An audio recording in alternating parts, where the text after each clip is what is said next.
Hi! Sorry I'm a little late.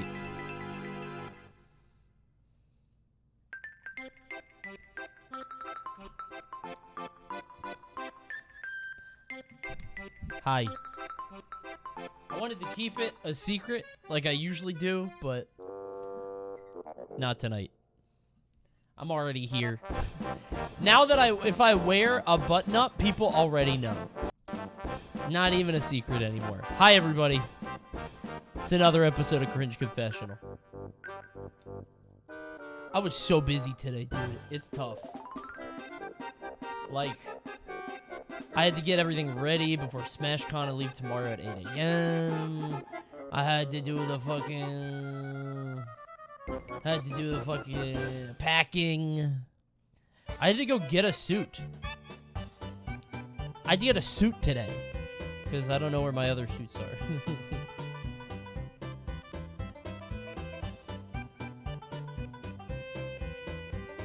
I forgot about that.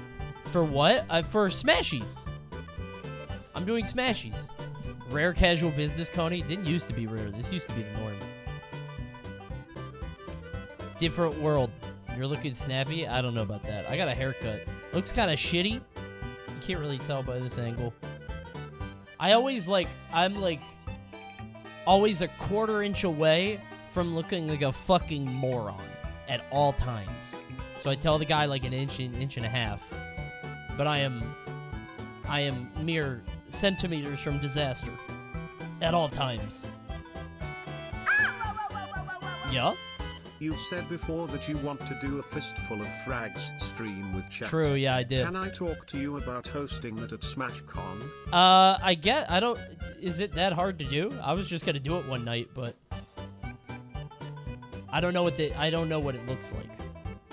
I assume it can't be that hard, right? Thanks, Silver.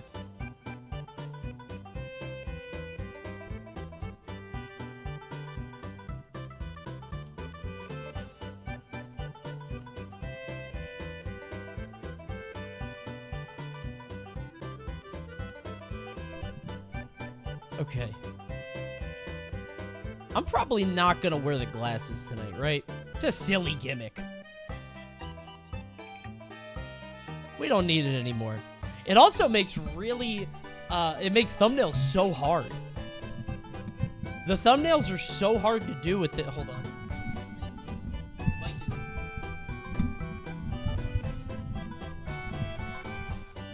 The mic's not working. Hold on. I think I have to screw it on better. It's like, hold on. Well, I'm about to take it off anyway, I guess.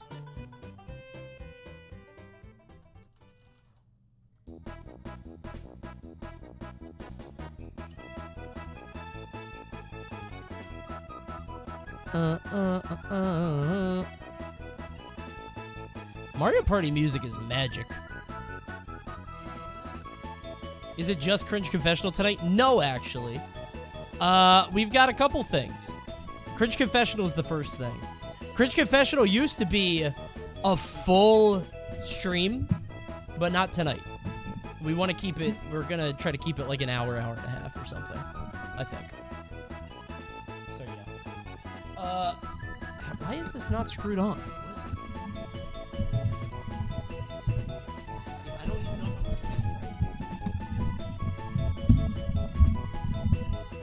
Oh, I did it. Yeah, that's right. Got it. That cable is a little taut. Can you still hear me? Test, 1, 2. Okay, yeah, we're good. This is all for nothing because I'm about to unplug it anyway. Hi, everybody. Welcome to the stream. Yeah, Vince got me a new batch of confessions. We're going to go through those tonight. It'll be fun. In case you were not here yesterday, if you are going to SmashCon Saturday, be available Saturday night. If you want to. If you don't want to, that's okay too. But I'm going to be hosting something there. It'll be fun. dad cut? I hate, why is it dad everything with me? Everything I say is dad, dad, dad. Dad hat, dad shirt, dad. Just the fact that I have a fucking kid just puts me in this box. I shouldn't have told anybody. I really shouldn't have. What am I gonna... Dad shirt? It's literally the bit! I'm putting the screen up. I'm sick of you guys.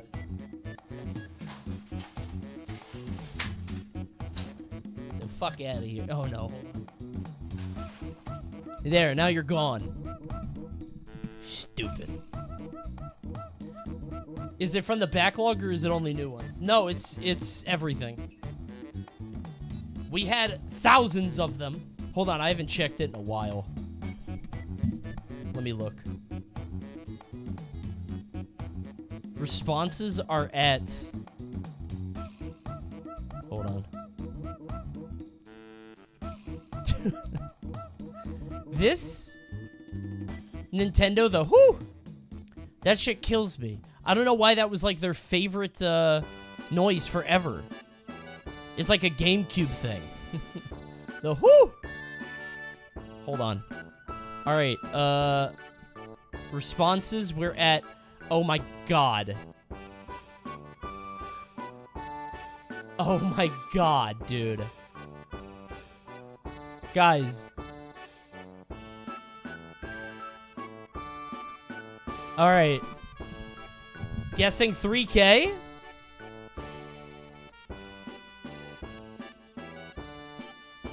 Oh my god, dude.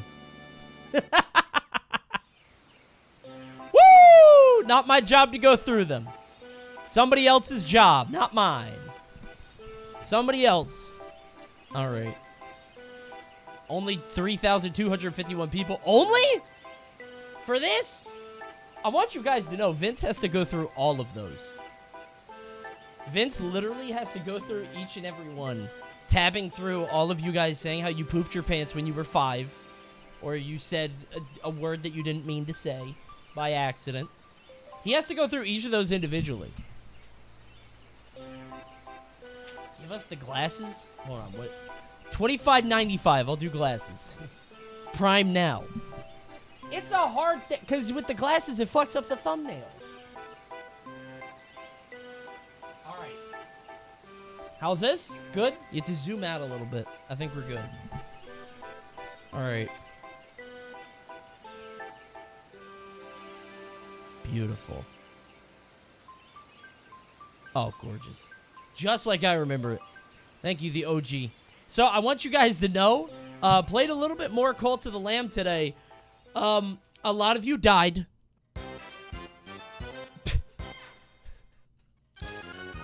That was a more appropriate song, I think, there. Hey, Coney. Good timing. Hi, Bacon. Thanks for the 500 bits. Yeah. So yeah, a lot of you died of old age. Both the hedgehogs died. Sonic and Shadow died. However, I did institute a policy that when people get old, if you kill the old people, everybody gets happy. So, is my unicorn dead? No, but I think you're old. I think you're old right now. I think you're going to die soon, and I'm going to sacrifice you. Or you're going to fight another old person to the death. That's what I'm doing. I was just trying to do town shit, but the problem is time keeps going. So I can't, like... There are a lot of new villagers that are randomly generated, okay? So when you get back, you might not see yourself, or I'll go visit your grave, okay? But all that means is that we have more fodder to kill, right? I also have a new machine which turns corpses into fertilizer. Pretty cool. In a game, in a video game. Don't clip this. Cops, I'm talking about a video game. Uh-oh. Don't send that shit to Twitch. But it turns corpses into fertilizer. Recycle, reuse. Yeah, hell yeah. Circle of life shit. Truly. Okay. We got some stuff to go through. Did Vince send me the new thing? I think it's the same as the old thing. Let me look. I've been so busy lately, dude. I'm exhausted. Ugh. Review final, 8/11/22 ready. Oh, hell yeah. Now, guys, tonight, this is not a full-size Cringe Confessional, okay? We used to do the thing where it would be a 2-hour or 3-hour stream, 4-hour stream, whatever. Tonight is just, I got 36 responses, which might be like 2 hours. Something like that.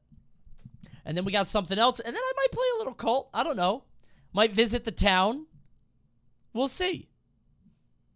Did you get to eat the donuts from the Grubhub ad? Oh, dude, hold on. I forgot about that. Yeah, so,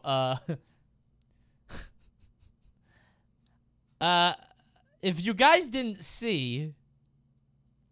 Hold on. Did you guys like it? Yeah, so... Panda Cup is now officially sponsored by Grubhub, specifically the online bits. There are online qualifiers that we're running, and that's what it is, right? So now we're sponsored by Grubhub. Oh, shit, this is all broken. Whatever. Okay. And at the end, the final punchline is that I have a delicious box of... I'm still on Wi-Fi, by the way. They're not donuts. Dude, do you know how hard it was to find a cupcake company near me? There's like nothing. Do you see that? They're delicious. I still have some of them. We filmed this like 2.5 weeks ago. I still have some because I can't eat all the... I don't like chocolate. But it's a pretty good commercial. I'm pretty happy. People don't realize how big a deal the Grubhub sponsorship is. Yeah, this is big. It's a big deal. This was a delicious cupcake, by the way. This one actually was for me. I ate this as soon as it was over. So many bags, Coney. Yeah, that's the joke. I'm one guy and I'm eating like 6 bags. Thanks again, and misspelled. These cupcakes were $60. What are you going to do with all the bags? What do you want to do with them? I got them right there. Not a joke. Hold on.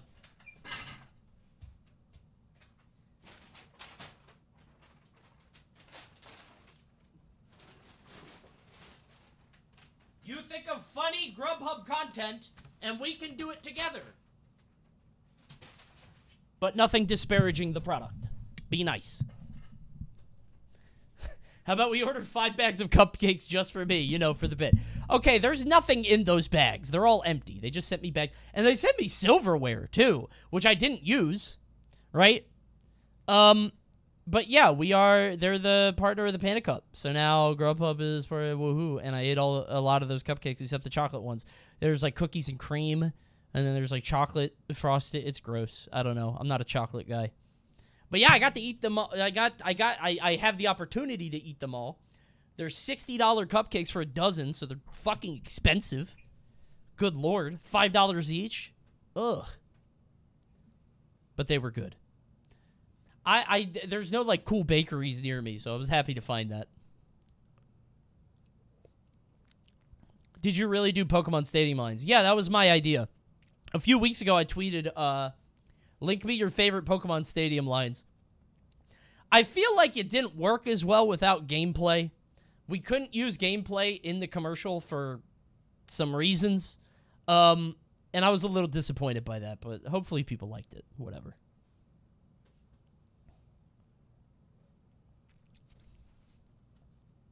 How come you dress like a dweeb during these? Why do you think I'm not supposed to be cool? Have you never seen one of these things? Public access? I don't even know if I have the oh, I literally do. They're literally right. Nope. Never mind. These aren't the glasses. Wicked. I got the wrong ones. Oh shit. I have my America tie here still. This is like from the first Cringe Confessional. I might wear these at SmashCon. I have to wear a suit to SmashCon for Smashies, and I don't know. I want to do dumbass goofy tie. I might usually what I did for all the other Smashies. What I used to do is I used to run to the Walmart, which is like a 20-second walk from SmashCon, and just buy the shittiest tie they have. So I might do that again.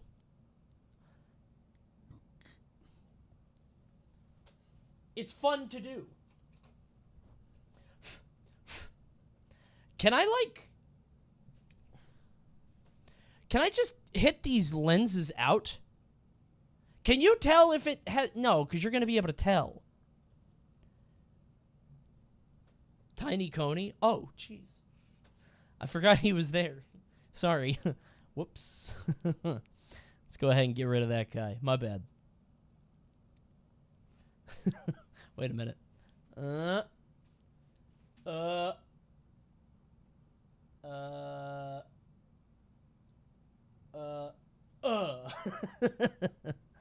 That's not as good. Hold on. I have an idea. Wait. Hold on.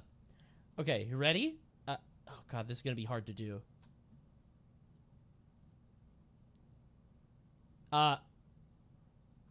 Okay.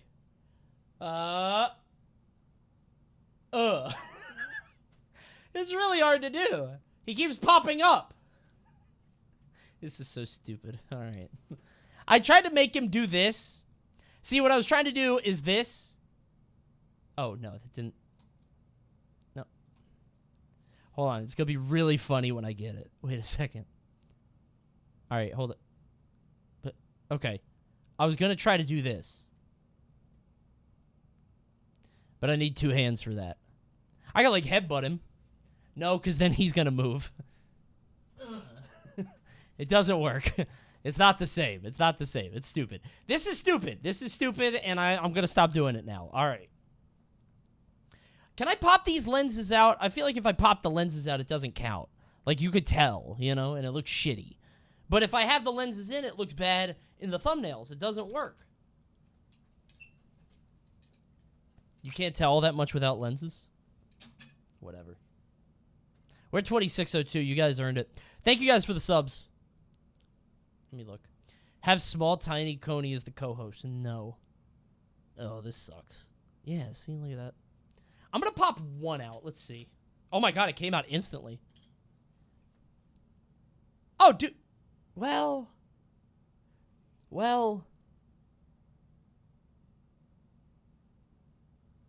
How does it keep just one? That looks stupid. You could kind of tell. They'll be fine with them out. They're stupid anyway. It's a dumb gimmick. Why do you like them so much? Can't tell. Yes, you can. Very easily. You can tell, but nobody will care. Okay. I wouldn't tell if I wasn't looking for it. Okay, whatever. We'll fix it later. All right, hi, everybody. Welcome to Cringe Confessional, the only show on the internet that wants to know the worst moment of your life. Coney, when's Mullet Champ? Send it to me. I'll add it right now. If I get a good Mullet Champ, I'll add it right now. Swear to God. No joke. What's Tower of Fantasy? Open world exploration, cooperative multiplayer mode. Oh. Thank you, Terravex. It's a bounty I have. Genshin clone? Dude, I have like why did I take these off? I have like 3 Genshin clones right now in my bounties. I have Tower of Fantasy, Genshin Impact, and Noah's Heart. I also have Legends of Runeterra again. They have so much money, and they're just funneling it into my fucking pocket. Thank you, Riot. I want a Night of Genshin. I'm going to do a Night of Genshin Impact where I just play every Genshin game and make $1 billion. That is the fat payout. All right, link Mullet Champ in the Discord right now, and I'll add it right now, but it better be good. You get 1 shot. Emote suggestions, I'm looking. That's not good. First 0 viewer stream. I've only failed 1 bounty ever, and it still stings. It was Apex Legends. Mullet Champ. Nah. I was going to make it an actual sub emote. If you did the fucking... If you got rid of the background, you should submit a picture of yourself and confess why you're in this spot today looking goofy. I know. It's very silly. I'm silly today. Just a goofy guy. Up to some antics. How do you fail a bounty? Don't have enough viewers. They don't pay you if you don't hit a certain floor. And I think I could tell you what that floor is, but I'm afraid to say it, so I'm not going to do it. Oh, keep contributing to the token, by the way, the totem. Shit's nice. Is it 250? It's higher than that. Although it might not be. I think it's because my channel's a certain size, and now I have a floor. So, all right.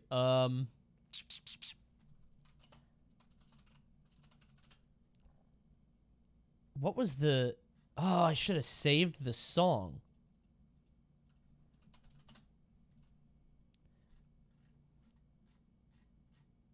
Hold on. Is this it? Hell yeah. It's the theme. Perfect. Love it. Wasn't Cringe Confessional just the Wheel Champ song? No. It's always been different. You just weren't paying attention.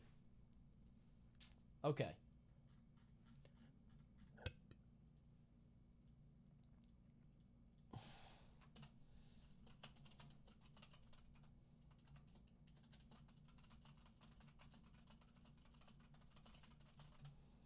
Okay.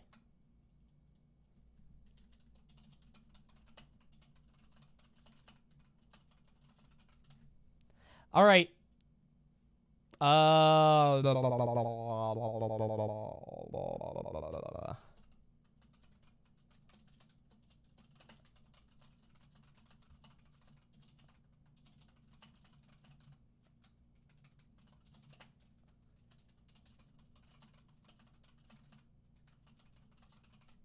Sorry, I had to do the back end stuff. You get it. You know what I'm doing. You get it. Okay. Okay. Going dark for a second. Fuck! I wound it too tight.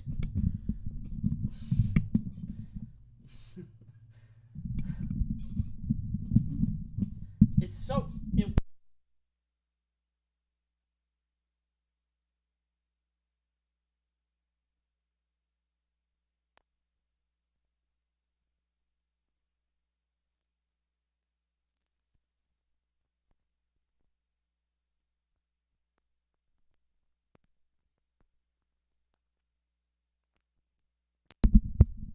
Shitty XLR cable. We're roasting my equipment now. I love this, by the way. I love the fact that if you... Mic arms are neat. All right. You guys ready? It's time to move. Now, I didn't test any of this before we started stream because I didn't have time. So if something fucks up, uh-oh. we'll fix it in post. Thanks, Joey. What are you confessing?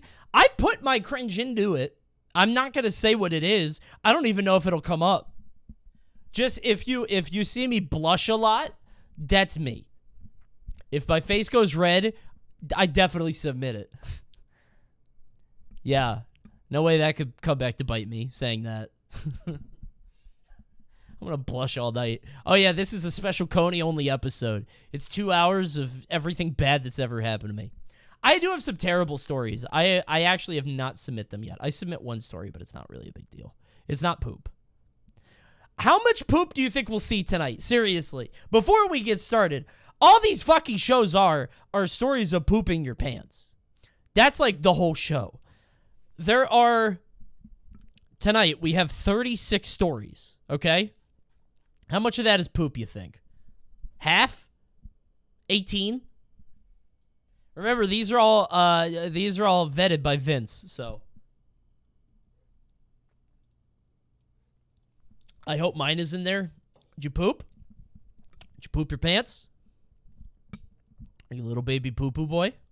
Hello, everybody, and welcome back to Cringe Confessional, the only show on the internet that wants to know the worst thing that's ever happened to you. My name is Coney, and we're back once again with more stories of the terrible and awful and most horrifying things that have ever been encountered. And probably a lot of stories of unrequited love and poopy pants. But I'm not alone. Welcome, CringeBot. Hi, CringeBot. Getting pretty tired of poop. Oh, they killed the punchline. It read the I'm last hi one. everyone. No, oh, fuck. Okay. Editor, cut that. Hi, Poopbot! Hi everyone. I'm so excited to hear about the worst moment of your life. Getting pretty tired of poop stories, though. You and me both. Hopefully we don't encounter any of those tonight. I'm sure tonight will be squeaky clean. Totally spotless. You can eat off it. I don't know why I said that. That made it weird. You can eat off the show. Poopbot? That's basically all this is now. This is just a robot that tells stories about people pooping. This is so gross. This is a gross show. All right, no poop stories tonight, and hopefully no more mentions of the Holocaust. That's probably going to get me demonetized. I should not have said a Holocaust in the first minute of the show. Editor, cut that. I'm riffing now. Didn't have an intro planned. Going a little long, but we have 36 stories to get through.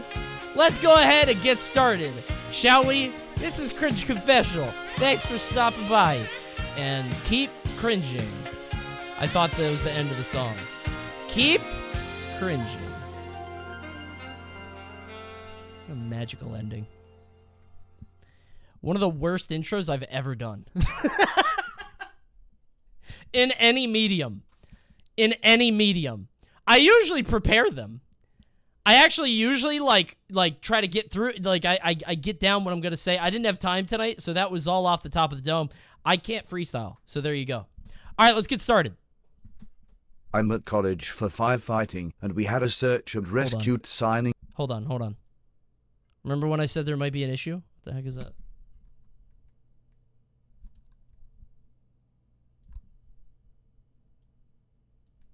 Got it. Okay. Please continue. I'm at college for firefighting, and we had a search and rescue signing scenario where three firefighters are thrown into a maze blindfolded. One of them is a downed firefighter who isn't blindfolded. One, I love the way this guy says blindfolded. It's very dramatic. Blindfolded. What the fuck is this, by the way? This sounds like hazing. You're put into a maze? Like a hedge maze with like a minotaur? The hell is that? I could never be a firefighter, so I don't know what this world is like. But that's, yeah, like little rats, I guess. You gotta find your buddy. Okay. I'm at college. One is the dragger who drags the downed firefighter out of the building, and one is the captain who finds a path in the maze for the dragger to follow. Okay. I was the one being dragged on the ground. One is the dragger. Wait a minute. Is this a poop story? I hate killing it. I hate killing the... I don't want to make this already, you know, I don't want to already go the poop route, right? But is this a poop story already? I hope not. Just being dragged through excrement? Surely not the first one. What a way to start the show. Hold on. Okay. Continue. You were being dragged. One is the... and my crewmates Jimmy and Timmy were the captain and the dragger respectively. Uh-huh. During the scenario, Timmy loses contact with Jimmy and is looking for him with his hands, and I'm on the ground and Jimmy is standing over me with his legs between my head and I'm looking up. Okay. What could happen here? It can't be poop. It's not poop. It's not poop. When you're going through, like, exercises or the adrenaline is pumping, you don't poop. That's simple, like, evolutionary behavior. You don't poop when your adrenaline is running. Because that's, like, against, I don't know. It's against God's will, I think. Because you can't, like, monkeys couldn't poop while they were running. It would slow you down. So I think it's an inhibitor. So there's no poop here. I think he's going to shoot his head up somehow, like he hears his name, and he bonks the guy in the dick with his forehead. And then he gets knocked over, and he can't see anything. And he burns to death, I guess, in the simulation. Let's see. During the scenario, Timmy, out of nowhere, I see this fucking mandible claw come into my field of view and grab Jimmy by the nuts. I wasn't allowed to talk for this signing drill, but I couldn't help bursting out into laughing, and I was penalized for it from my chief. What? A mandible claw? Like mankind? Like the wrestler Mankind. Wait, what? I don't understand. What do you mean a mandible one is claw? The dragger who drags the out of. I was out of nowhere. Out of. And why did you grab the guy by his dick? I don't get what happened here. This is an ambiguous story. This is some like Chris Nolan stuff. What does it mean? What are the themes of this story? Mandible is your jaw. It doesn't make sense. Well, no, mandible claw is like Mankind's thing. He like grabs you and look up mandible claw on Google. It's Mankind. It's Mick Foley. It's an old finishing move. What was the mandible claw? Was the claw his dick? He was wearing fire. I don't get this. Please write back and tell me what actually happened. Your storytelling is the real cringe here. This needs work. Out of. I wasn't allowed to talk for this signing drip. This is silly. Not a great one. I hope you didn't become a firefighter after that. What if you're a firefighter and you're looking for the body in the house and you can't see anything and then you just get grabbed in the dick? Oh, God. I guess they have to be ready for that, right? They have to be prepared for that moment. Ready for anything. Okay. When I was younger, I went to a birthday party at a roller rink. Cool. I had no idea how to skate, so I was just falling on my ass repeatedly. Cool. Eventually, I had to Was go there to a the pretty girl bathroom there? and just didn't take the skates. Oh, no. Oh, did you leave a trail like a slug? Did you It's like Peter Rabbit, just like but with eggs. Instead of eggs, you got the, little mobile poop. Oh no. All over the rink? I think this person took a dump and slowly drifted off the toilet and maybe didn't lock the door. Okay, what happened next? Eventually, I had to go to the bathroom and just didn't take the skates off. By the way, I've done this too. I used to go to a skate rink every week when I was younger. I would literally go to the place near my house every single week, and I would use the $5 a week allowance I got from vacuuming and mowing the lawn to enter on Thursdays. This is not my story. Don't stop. I didn't do this. This is not me. However, I do have a cringe story of me at a roller rink. I actually do have an embarrassing story of me at a roller rink. Oh my God. I forgot. And it actually, you're not going to believe this, it has to do with Mankind. Like the guy I just referenced. The wrestler. I'm not kidding. Oh my God. It's tangentially related. Swear to God. 2610, I'll tell you the story, but first we got to finish this. 2610 subs. All right? 2 subs. Pop a prime right now. Okay. Eventually, I had to go to the bathroom and just didn't take the skates off. Yeah, what happened? Cue me struggling to stand in front of the urinal for 2 minutes, slipping and sliding the entire time. Oh, you peed. No, you gotta no. I feel like if you're still wearing the skates and you're peeing, you gotta like hug the urinal. You gotta wrap your arms around like the pipe. You know what I mean?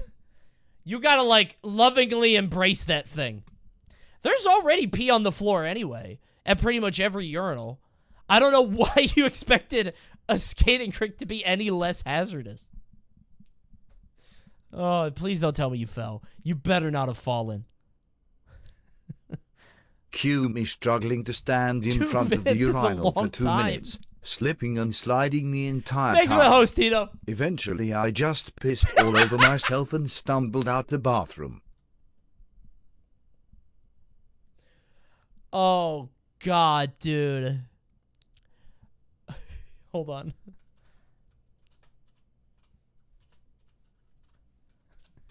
I'm imagining, okay? POV, you're skating at the roller rink, okay? You're having a great time with your sweetie, going around, listening to the awesome beats of, I don't know, who was big when you guys were kids? Carly Rae Jepsen. And then suddenly somebody stumbles out of the bathroom covered in piss, and the DJ goes. And everybody looks over. Everybody sees it. Spotlights across the room. Neon spotlights even too. Like, those places have, like, black lights. There's pee all over your pants. Oh, this poor guy. What happened then? Surely nobody noticed, right? Eventually, when I got out of the room, Soggy! everyone turned and saw my soggy jeans. Oh my God! I tried to leave without taking the skates off and just fell in my pissy jeans several more times. Oh no. Oh, that shit was damp. Oh my God. Also, hold on. I forgot about this part. Guys, it wasn't just like, it was a birthday party. This is full of people that he knows. These are kids he's going to know for the rest of his life. How old were you? If you were like 6, you're going to grow up with these kids. You are fucked. You're piss boy forever. Oh, dude. Like, there's like a horseshoe here where, like, if you're like 6, it's really bad because you're going to be piss boy for the rest of your young life. But if you're like 17, it's a little better because at least you leave high school soon. But also, you're 17, so you're almost an adult. I don't know which is worse, if I'm being honest. I like, in the one chance, you're almost done with your sentence at school. In the other one, you're young, so it's expected. Middle school would be the worst by far? I don't know. I think middle school is, like, it's obviously the most damning, but I don't know. If you're in elementary school, you're going to have those kids in your class forever. That's tough. I think you could get away with it at 6. Well, I hope this person did. Excellent story. Thanks for writing in. Hey, it wasn't a poop story. It was a pee story. That's not bad. I had no... Good story. Need more of this. All right, I kind of want to change up the reader. All right, let's go with Sharon on this one. Big fan of Sharon. When I was 4, I went to Disneyland, and I went to a virtual talk with Crush. He was asking where people were from. Oh, God. Oh, I've seen this. Okay, so if you haven't seen these before, editor, put it, like, right here. They have these, like, virtual talks with things, and the idea is it's a guy behind a screen, and he could control, like, a CGI thing, and they had Crush the Turtle. It's called Turtle Talk with Crush. And you talk to Crush, the turtle. And it's so cool for kids because they think they're actually talking to the turtle. What did you say to Crush? He was asking where people were from. It's a VTuber, He picked me. Instead of saying what state I'm from, I said I'm from my mommy's belly. Aww. Everyone started laughing. That's cute. The turtle looked stunned and basically said, "Me too, dude." Now I laugh about it, but man, that was probably so embarrassing for my parents. What? No. What? That's not cringe. That's the end of the story? I thought you were gonna, like, stop him. Like, no, really. My mommy and this... Never mind. A 4-year-old wouldn't say any of that. I thought you were gonna be embarrassing. None of this is cringe. This is very cute. You're fine. This is an adorable story. It's funny and cute, and the turtle probably still think... Actually, no, he doesn't even think about you. This is probably so commonplace, he doesn't remember this story or you in the slightest. So this is fine. I have a daughter. If she said that, I would think that was the cutest thing I'd ever heard. That's adorable. That's wrong, though. Turtles hatch from eggs. Wait a minute. Well, are the eggs in the belly? I think eggs are, like, they're from eggs, but I think they come out of the belly, right? Where do the eggs come from? They come from the butt. No. It's not it. The mom still lays the eggs, you pedants. You're gonna have a chat civil war about turtle eggs? Somebody gave 100 Coney coins, the currency of the chat, to let me know that turtle was wrong. That's pretty good. Thank you for your contribution. But no, that turtle is wrong. I don't know. He needs more Crush training. That's pretty good. Good story. Not cringe. Summer after 8th grade, I went on a date with a girl who I didn't really have a crush on, but I was an idiot and she was into me. Sure. Except the date was a movie after my tennis practice, so... Dunkirk? You went to go see Dunkirk? On an 8th grade date? Dunkirk? What the fuck? What kind of kids are these? Hold on, let me make sure Dunkirk is the movie I think it is. Dunkirk. Allied soldiers from Belgium, the British Commonwealth and Empire, and France are surrounded by the German army and evacuated during a fierce battle. What the fuck? It is this movie. Hold on. This person says they were in 8th grade when Dunkirk came out in theaters. Dunkirk came out in 2017. This person is 19. Okay? Doing a little bit of forensic. Okay? So this person is now 19, right? Is that 8th grade? 8th grade means you're 14, right? So it's 5 years, 19. They're 19. 5 years ago. Okay. Doxed. We said this was anonymous, but we lied. Why would you go see Dunkirk? What else was in theaters when Dunkirk came out? Hold on. Dunkirk came out on the 13th of July, 2017. Oh, wait, no, hold on. In the U.S., 21st of July, 2017. 21st of July, 2017 movies. I gotta look this up. Surely there were better movies than this. Hold on. How about Valerian and the City of 1,000 Planets? Oh, no, it's PG-13. Never mind. Oh, maybe you didn't have anything better. Never mind. Girls Trip is rated R. That would have been a good one, but you're definitely not getting into Girls Trip. Maybe Dunkirk was your best option.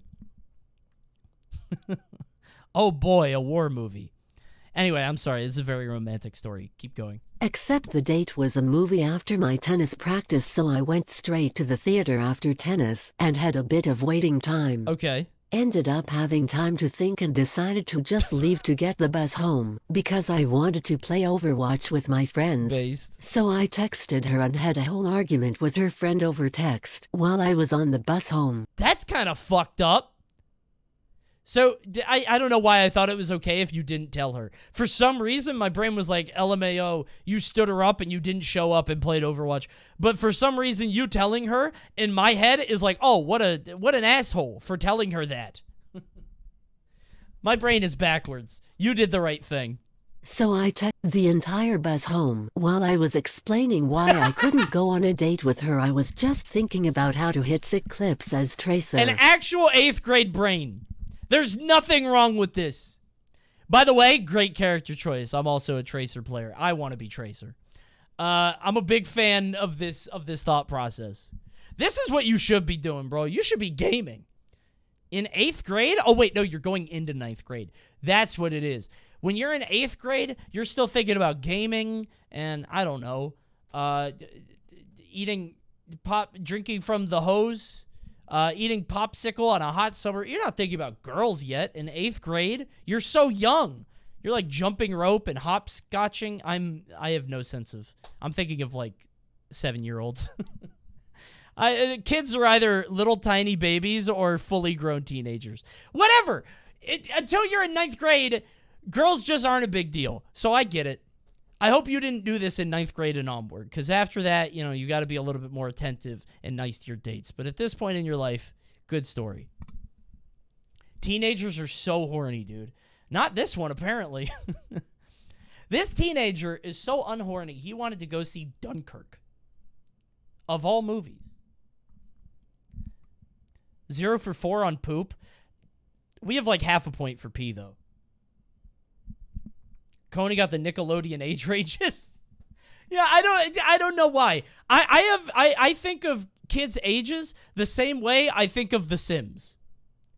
Like, I don't think of like 1 through 17. I'm like, okay, you have 4 and then 16. And then they're an adult after that. 1 year after that, you're an adult. I don't know why. I just can't think of things in any other way. There's 3, 9, 13, and 17.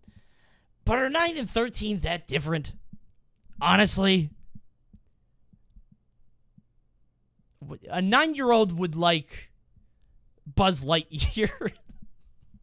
My brain is so broken. I said that because my daughter likes Buzz Lightyear. She's really into Toy Story now. My brain is fucking broken. It's 3, 10, 13, and 18. No, 10 and 13 are too close. There's no way. That's not true. I'll do 10 and 14. I'll shake on 10 and 14, but 13 is not the same. All right. Summer after 8th grade. That's fun. I'd consider myself to have a rather bland childhood. I'll be the judge of that. I flew under the radar in school, and only had one incident in which I got into trouble. What happened? To this day, the events of this incident still baffle me. Okay. What was I trying to do? Nobody has the answer. You're really setting this up. This is like Memento. We're going to work our way backwards. It's like a monologue before the movie starts. What was I trying to do? All right, what were you doing? No, my mom says she got a call from the principal when I was in 2nd grade. All right. Asking to come pick me up because I got in trouble. What'd you do? When she got there, the principal explained that at lunch hour, I was running around the room grabbing people's metal spoons, bending them in front of their face and laughing at them. Oh my God. You were the spoon kid. We all had a spoon kid, huh? Right, chat? We all had a kid that ran around school bending spoons in sheer delight, right? Everybody can relate to that. Yeah, that happened to everybody, I think. So you were the spoon kid. When she got there, the principal explained were you, that... I'm going to guess you thought you were a Pokemon, right? Are you doing like a Kadabra thing? Or like an Alakazam thing?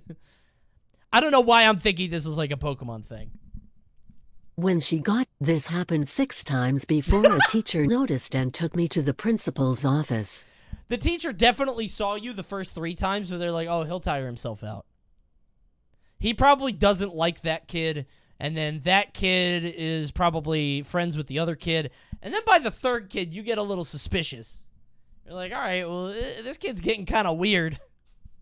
I can't believe she let you get up to 6. That's lost property for the school. That should come out of her paycheck. Apparently one kid had a loose tooth because I yanked the spoon from his mouth. Oh my God, dude! Jesus! That's violent! You could have caused some real damage. You could have, like, ripped out his nerve? That's a metal spoon. It's not even, like, plastic. Oh my God. This was an innocent, innocuous little story until you committed assault. I thought you were like the normal everyday spoon kid, but no, this is a step above. This is fucked up. God, my spoon kid was never like this.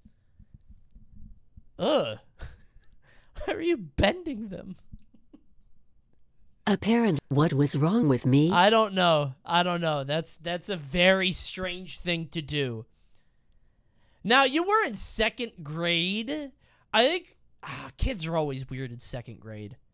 Well, how old is 2nd grade? 2nd grade is like 7? That's too old. No, that's too old. Never mind. I would have gotten you a counselor or something.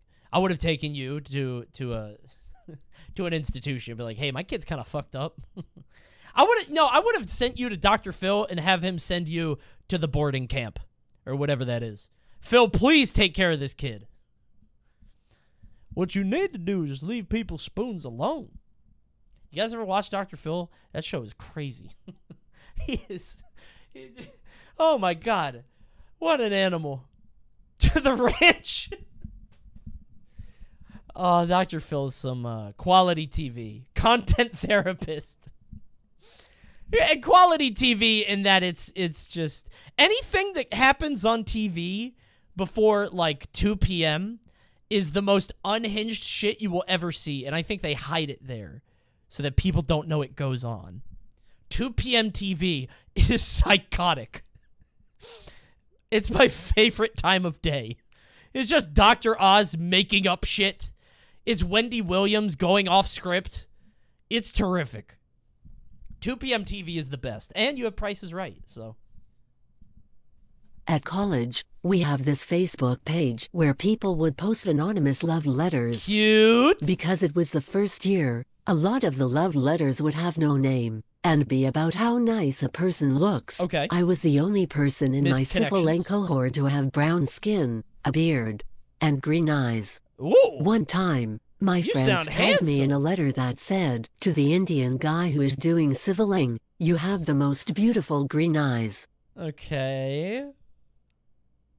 All right. Why are we eye-canting civil engineering? That sounds like a respectable degree. If you said you were in communications, I would have laughed at you. 1. P.S. Stop trying to grow a beard. Because That's funny. That's funny. They were just P.S. looking Stop out for trying you. to grow a beard. That's pretty good. Wait a minute. This kind of paints the other thing. I feel like they were being nice One about this time. eyes thing. I don't think they meant this. I think they just wanted to tell you to not have a beard, and they just threw this in. It's a compliment sandwich, but you forgot the last piece of bread. It's the bottom bun, and then the insult, and then that's the end of the sandwich. P.S. Stop trying to grow a beard. That's funny. Because I was so taken aback by someone confessing to me for the first time and not knowing how Got to take a him! compliment. I wrote, I'm not Indian XD, and hit enter. With the XD too? That's good. Because it wasn't until I read the comments under the post that it was actually about this Indian guy in his second-year cohort. Okay. Other people realized too, and I, of course, got clowned in the replies. Oh, that's It's not so tough. bad, but it became a meme where the next few love letter posts would have people commenting, I'm not Indian XD, or I am Indian, crying. You shouldn't have told this story. I feel like chat might start doing this now. I think chat I don't know what application it would have, but chat might be pretty inventive with this one. You should not have told us this. I am Indian, crying face. Chat, are you Indian? Tell me right now. I'm not Indian, XD. That's a pretty good one. That's a good story. This is a good one because the stakes are low, but you know that you fucked up and everybody knows who you are now and they're all laughing at you. Stop trying to grow a beard. That's funny. This one also hurts because I don't know about you guys. Sometimes I'll post something on the internet and I am immediately embarrassed. You guys ever get that? I post something and I'm like, why the fuck did I do that? And no matter how long I think about it before I post it, I still feel like what happens is I'll like see something and I'll post something stupid. I'm like, I shouldn't have done that. Whatever. I'm not going to delete it because I'm not a pussy. But next time I'm going to think about it. And then next time I think about it and then I still do something stupid and I still want to delete it. I want to just vanish from the internet. If I could just disappear, I would. Sadly, this is my job. Reading these dumbass stories on the internet. But I did like that one. Thank you for writing in. We all wish that we could vanish.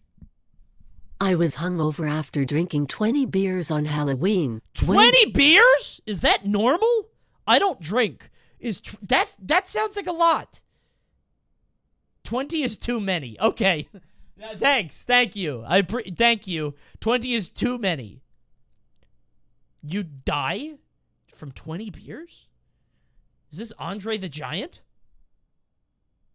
How tall are you? You gotta be a big guy. 20 beers. Mango story? Stop. He's having a bad week. It's a tough time for Mango currently. I'm an alcoholic, crying face. I'm not an alcoholic, XD.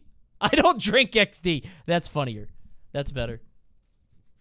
Okay, 20 beers is a lot, but I hope you feel better. I was hungover after drinking. I had been ripping ass all morning, and since I was alone in the aisle, I figured I'd rip ass because everyone was masked up. Okay, yeah. That was the day I shit my pants in the Watchapple Target.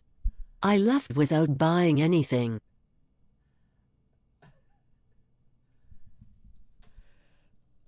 Okay. You guys might be shocked that this is, hold on. Okay. It's a poop story, right? Hold on. Yeah, no, hold on. This is why I'm stopping. This is clearly a poop story, right? What you guys might not realize... I had that. I live right next to this Wall Chapel Target. I am literally 5 minutes away. I'm not kidding. I live very close to it. It's not my story. If it was my story, why would I put the fucking town? Why would I say where it is? Who is this? Is this somebody I know? Dude. Now I'm like curious. I live right... Dude, I literally was right next to Wall Chapel Target today because there's a men's warehouse next to it. And I picked up my suit there. Who is this? DM me on Twitter, please. I'm mad curious. Guys, one, I don't drink. Two, if I did drink, I'm not drinking 20 beers. Three, I wouldn't say that I was at the Wall Chapel Target. Mallory story. Mal did not drink 20 beers on Halloween. Now I'm curious, dude. The Wall Chapel Target. Nothing fun ever happens there. 20 beers on Halloween. Good fucking Lord. Wait, do you live at the Beacon? I used to live at the Beacon. Did you walk to the Beacon? Because you can't drive. Oh my God. If this person lives at the Beacon, they used to they live at the apartments that I used to. Oh my God. This person and I might live a similar life. That's crazy. Keep talking. I'm hacking. I've already given out my address. By the way, did you guys see my tweet? Dude, they tore down a Boston Market near my house, and they're putting in a Raising Cane's! Oh my God! It's like one of the first ones in Maryland. Every time I go to the West Coast, I get Cane's like 3 or 4 times. It's in walking distance, dude. I'm so excited. Oh my God, man. Crazy. I'm just gonna walk to it every day. Coney, Cane's sucks. Security, get rid of that guy. Cringe. I bet you like Zaxby's. Zaxby's is disgusting, dude. It's like chicken fries. There's like no meat in there. It's like this big. It's not even juicy. I tried Zaxby's like 6 times. Every time it's garbage. Cane's forever. Nice story. Don't shit your pants in the future, I guess. Be a little bit more careful. I guess it wasn't mango. Oh. There was this one freshman in high school who was always playing on his Nintendo 3DS. Okay. He was in one of my classes and was showing the girl sitting next to him his Pokemon collection. He showed her the Pokemon Gardevoir and said, "Yay, Gardevoir is pretty hot, isn't she?" Ooh. Ooh. That's pretty bad. We're only halfway through the story, though, so buckle up. Just a reminder, this is a freshman in high school, so way too old for this. He was in... There's all kinds of things on the internet about her. Okay. The classroom was also dead silent at the time, so everyone heard him. Oh! I needed to excuse myself to the bathroom as I couldn't control my laughter. Oh my God. No way. I believe you. A lot of people are going to be like, oh, that didn't really happen. I absolutely believe you. Oh, man. That kid was trying to bond. That kid leaned over and said, check out this hot Pokemon. You should search for her on Google. That's a tough one. That hurts. Do you think that kid feels any shame? Do you think he feels bad about it? Like the kid that said that. I feel like if you said that, I don't know if you have the capacity for human shame, right? I don't think you do. Because you would, like, go over that in your head before it came out. He's still like that, probably, yeah. I feel like this is the kind of guy that stands at the GameStop and, like, talks to the clerk. Do people still do that? People used to do that all the time. People used to go to the GameStop and literally just talk to the guy behind the counter about video games for like 3 hours. People still do that? Yes, it's annoying. Do any of you guys work at GameStop? Do I have any GameStop employees? You guys sell any warranties today? I'm not buying that shit. I'm not, bro, you're trying to sell me a $3 warranty? What do you think, I'm going to step on my game? I just quit recently. Good for you. On to bigger and better things. I have a good job, XD. GameStop is a fine job if you're just starting out. It's not that bad. There are worse places to work, right? Like Target, having to clean up the shit that a hungover guy... A Watch Apple Target the day after Halloween. It's a pretty bad place to work. I worked at Staples. No, that's bad. Anybody ever come up to you talking about office supplies? Some geek talking to you about printer paper for hours? Coney, I steal so much stuff from GameStop. Gotcha. Your name and an address and IP is being sent to the authorities right now.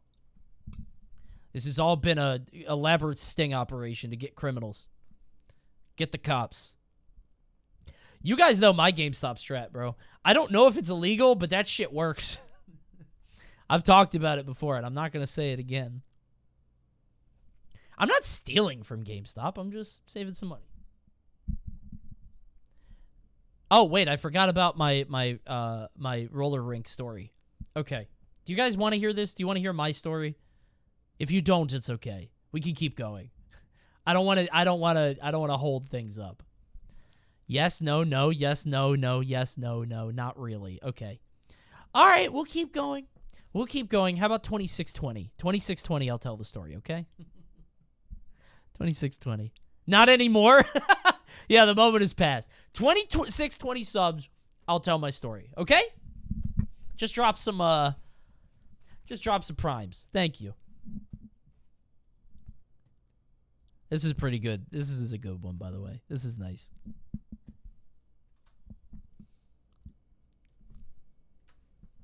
All right, what's up? So when I was around 17, I got drunk at a party, and my drunken friend called... By the way, thank you for this disclaimer about the legal drinking age, because that would have colored the story very differently. It would have been like, oh, God, this is fucked up. Okay. So when I was around 17, I got drunk at a party, here. And my drunken friend called his father to drive us home. Okay. Drunk and stupid as we were, my friend hit me with your mom joke while we were in the car. Okay. I countered with your dad joke that basically ended with your dad is as dumb as a rock. That really hurts in Austria. That's the worst thing you could say in Austria. I thought that was going to be way worse. I thought you were going to be like, yo, yeah, well, your dad fucks a pig. And the dad's like, huh? Your dad's as dumb as a rock. Come on. That's not bad. That's innocent. My pea-brain had forgotten who was driving. The mentioned parent who was generously driving us home in the middle of the night goes, hey, what the fuck? The rest of the 10-minute drive was spent in dead silence. Actually, it's way funnier that it was that innocent. Never mind. It's way funnier that we were like, your dad is a bonehead. And he's like, hey, I helped you. Your dad is rather foolish.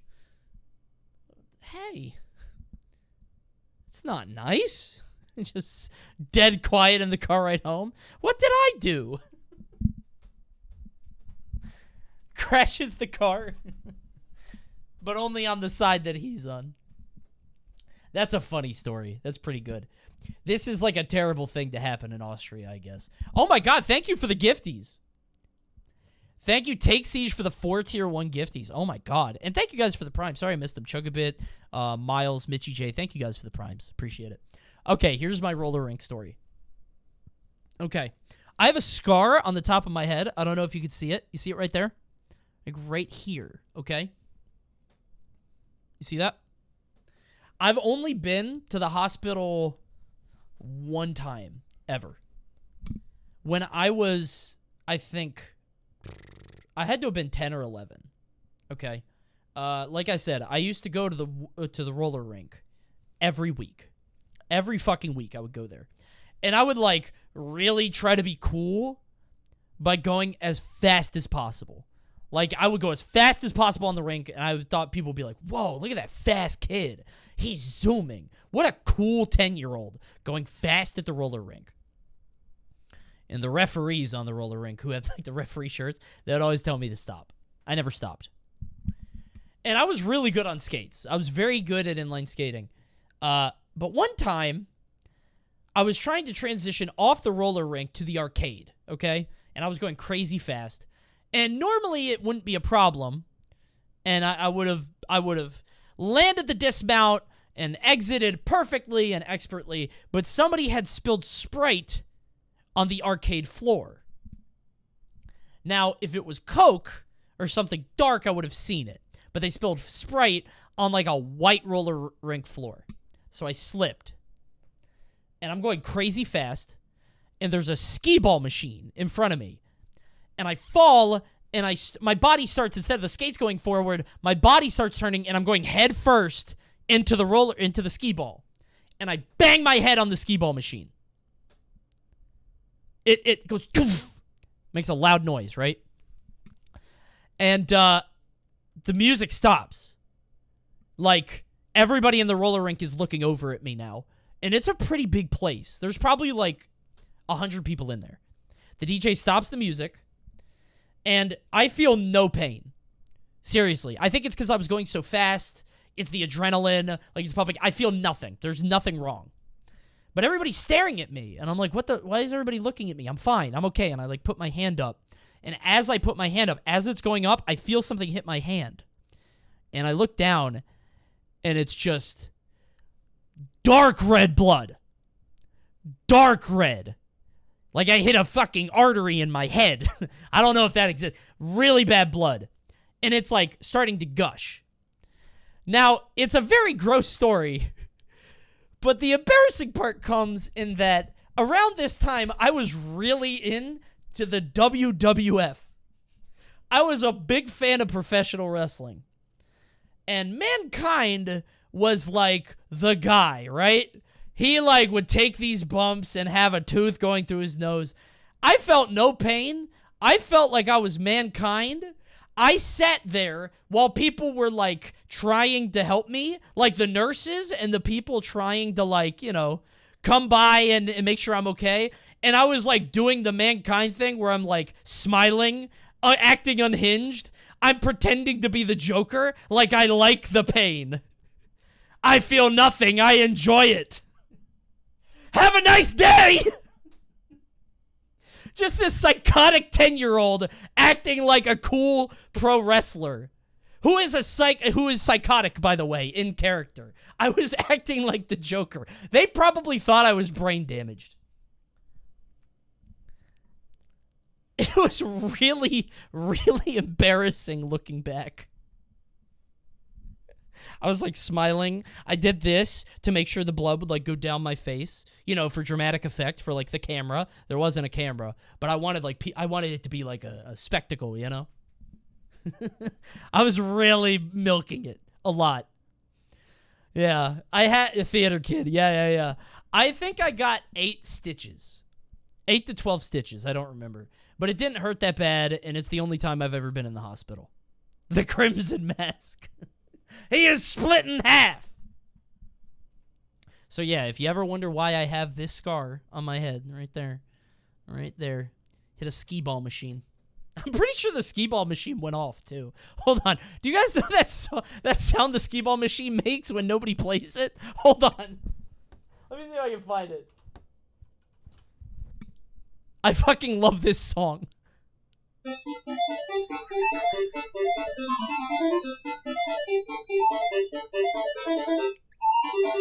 POV, and a 10-year-old just busted his fucking head open and is bleeding all over the roller rink.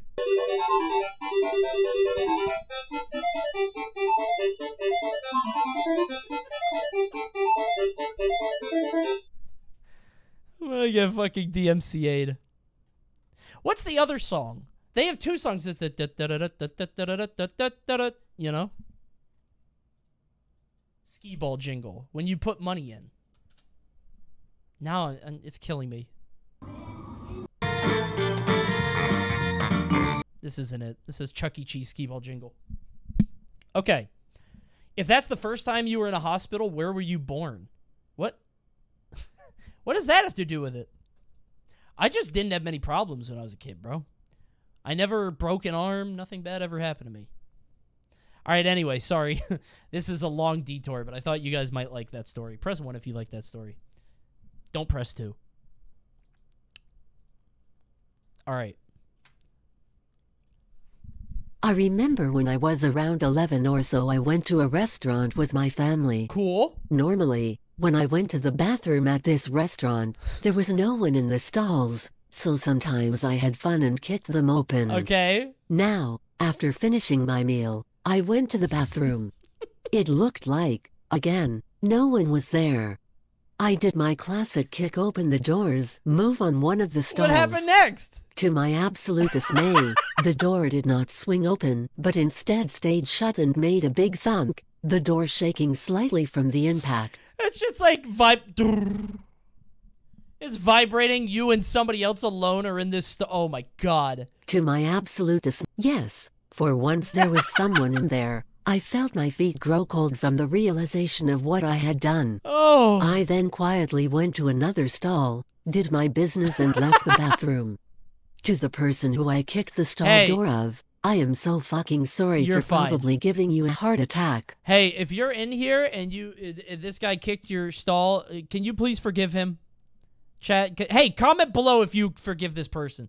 Let's share this video with as many people as possible. Let's get the word out there and comment below if you got your stall kicked. We'll make sure this person is forgiven. Dude, that's not so bad. At least it didn't open. Have you guys ever, this happened to me when I used to work my corporate job. I worked for 6 years at a health insurance company. I once walked in, opened the stall door on somebody pooping. I was like looking at my phone. I wasn't even paying attention. And I opened the door and it's like, I don't know, Terry from marketing. And he's also on his phone. And I opened the door. I'm like, uh-oh. And the worst part of that, one, he didn't lock the door, so it's kind of on his fault, unless the door couldn't lock. Sometimes that happens. But the worst part of this is like, an hour later, we had a meeting together. So, you know, we both had to live with the reality of what just happened. We had to, like, sit in the same meeting room for a long time. It was very strange. He left the company later, though. Thank God for that. I couldn't have been in that building for too much longer. By the way, I don't know why this reminded me of it. They said they went to a restaurant with their family. You guys ever been to Casa Bonita? Did you guys know that's a real place? Like from South Park? That's crazy. I went there after DreamHack Dallas. It was really cool. But apparently it sucks. I liked it, but I think it's the novelty of it. Shit sucks. Okay, yeah. Yeah, it's in Denver. Then it's real, worst yeah. thing I've ever done, or at least it feels like the worst. It sticks in my brain like a burr. I did it in college. This is pretty good. This is a flair for the dramatic. Oh my god. All right, keep going. This is like a Hemingway writing in. Then I was at a party, and there was a particular girl in attendance. Ooh, a girl? We were both in student theater together, had been for several shows, and grown close in a way that only tech weeks can bring two people. And now that could grow in two directions, friendly or otherwise. Yeah. Tonight was the night to see if otherwise had any merit to it. I can tell you're a theater kid by the way you write. Look at this prose. Really building the moment, huh? Establishing the arc. You've got me invested in the characters. Coney story? I don't write like this. What are you guys doing? Come on. They are right about the tech week, though. Okay, unironically, I can see why actors fall in love with co-stars. Because, like, when you spend that much of your life with somebody and, like, are doing tech week, that, like, bonds people. It's fucking weird. It's crazy. I could see it. Seriously. Not like that it should happen, but it's real. It does happen. It's nuts. Tech week is crazy. Yeah, tech week means you meet every night. Anyway, it's real. Okay, let's keep going. Or otherwise, we were drunk but not too drunk, and had a stairwell of the frat house mostly to ourselves. Internally, I was still on the fence. Okay. But I figured why not? Why not? Sure. We nestled close. I took her head in my hand Aww. and whispered, "You know, you're actually That's really sweet. pretty." Actually, like it was a big revelation to the poor girl who should have been doubting her level of beauty. Oh, yeah. No, I see She that. was rightfully insulted, and anything between us shriveled and died right there. Oh, you know what? This is some good stuff, because this is... Oh, this one's relatable. I get it. That's not bad. No, but that's why it's bad. It's bad because it's not bad. Because you see why he said it. The idea is the actually is supposed to be like, I've never looked at you this way, and you're trying to be humble, right? But actually what it comes off as is, hey, I never noticed that you're not ugly. That's tough. Ooh. Ooh. That sucks. Tech Week is just days on end of standing still while the lighting people push around their dials one slot. Dude, it fucking sucks. Okay, I have a theater story. Can I tell another story? I've told this story on stream before. It's a short one. No? Okay, we'll keep going. 2625, I'll tell my story. It's a short one. Okay. Stories in between stories. Yeah, I'm stacking them up. I was dating a girl from Canada, and I finally got to go see her. Okay. We stay in an old refurbished clock tower converted into a hotel. Mm-hmm. We're bathing together and generally being cute until the tub starts overflowing. Oh, no. She tells me to turn off the water, or take out the plug or something, but I continue staring at her without saying anything for some ungodly reason. What happened? What happened to you? What... Is your brain short circuit? What the fuck? You're just staring? What happened? Okay. Did you not take out the plug? What happened next? She tells the tub continued to overflow and 5 minutes later, 5 the minutes? hotel manager What are you comes to the doing? door. The water had seeped down and collapsed the roof in the dining room, almost injuring patrons below. What the fuck? So my first in-person hangout with her came with a $500 repair bill and eviction from the hotel, which convenient for me was the same day I had to fly home. You lucky duck. $500 to fuck up a hotel is nothing. That's chump change. You collapsed the roof for $500? Me smells a fake story. You think so? You think somebody would lie on Cringe Confessional for content? How did you just end up I think you got, like, MK Ultra'd. I think you got Winter Soldiered. Did you stay at a Hilton? Because I think you got mind controlled by somebody from, like, a Sheraton or a Hyatt. Banana bread. And then you just totally lock up, and you're not going to fix that bathtub. And that shit is going to collapse the entire floor. Oh, man. 5 minutes of staring? 5 minutes? That's so long. Jesus Christ. You're a nightmare, dude. I would ban you from every hotel. I would tell all the other hotels. Why didn't you do anything to I can't get over this. You filled up the bathtub, and at no point you put in the plug or unplugged it or turned it off, or why didn't she do anything? Yeah, that's a good point. What happened? You both were staring. I think it was viral. So you were staring, and she said, "Why don't you unplug it? Why don't you drain the water?" And then she started staring, and the hotel repair guy just comes into the room. It's like you guys are being parasite brainwormed. That's a weird story, and I don't know if it's true. Ugh.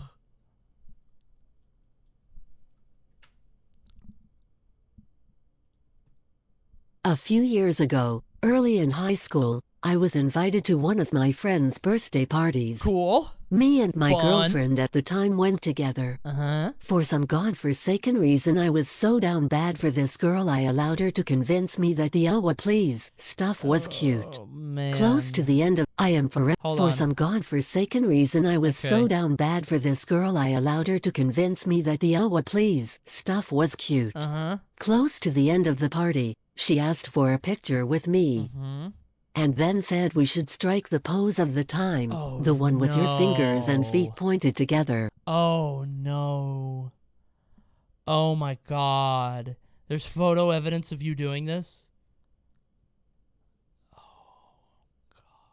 Oh, that's a bad one. That's a bad one. Can you DM me this picture? You can obscure your face. I just want to see it. Please. And then, this picture was just meant to be a little joke for us. Oh. At least it was until she posted it. Oh. Now even years later this pose haunts me as my friends constantly post it and show it to everyone I could ever interact with. I am forever known as the Awa guy. They show it to everybody? Everybody you could ever interact with, they're just, hey, you like that guy, huh? He's pretty cool. Check out this fucking picture. Just throw it at them. Oh, that's a bad one. Fuck.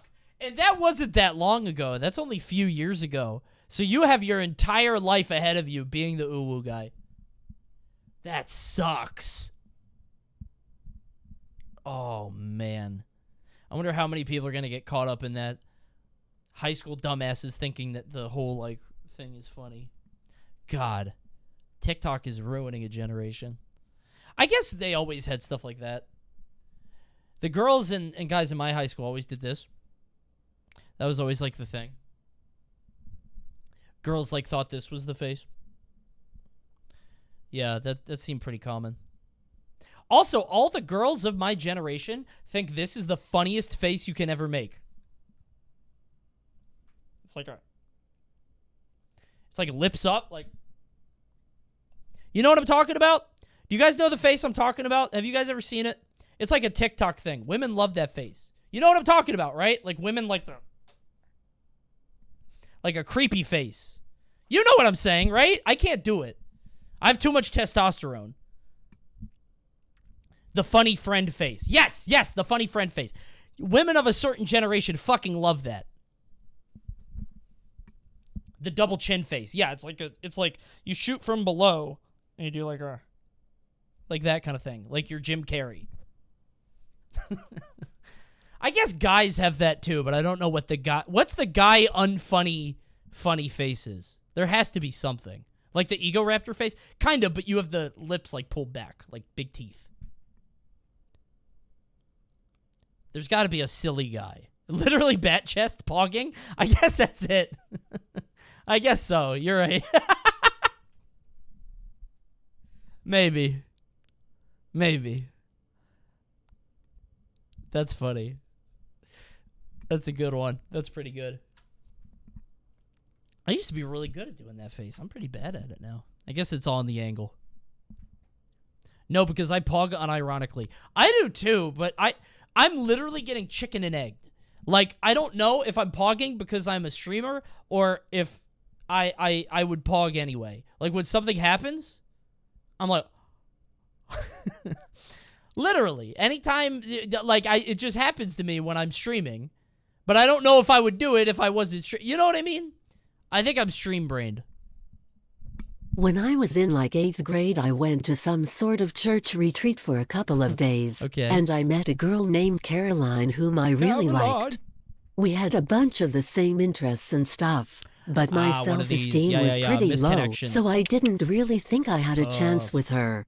At the end of the retreat, when all our parents picked us up, she asked me for my phone number. I didn't think she was serious, so I laughed in her face. Okay. She frowned, walked away, and I never saw her again. Oh, that's a sad one. Oh, man. Tough. That sucks. Not cringe, just sad? Yeah.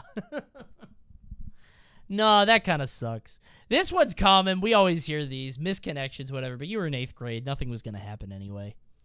It wasn't going to amount to anything. Who cares? You just hurt a girl's feelings and probably deep-rooted some insecurities for the rest of her life. But somebody was going to. So, might as well have been you. Dude, so speaking of the Caroline thing, I was at the beach a few weeks ago, and I was in a beach shop, and they played Sweet Caroline, right? And so they have the intro or whatever, and it's a beach store in Ocean City, Maryland. So there's probably a lot of drunk people in there. This is on like a Saturday night, and they're playing Sweet Caroline, and they get to the part, touching you, touching me, you know, blah, blah, blah. And then they go, Sweet Caroline, and I'm like, and nobody did it. I couldn't believe it. Nobody did it.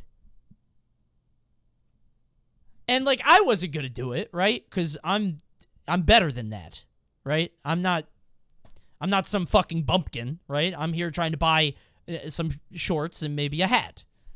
I'm sophisticated. But I thought some dumb Ocean City hick would have done it, but not a single person did it. I couldn't believe it. Seriously. Nuts.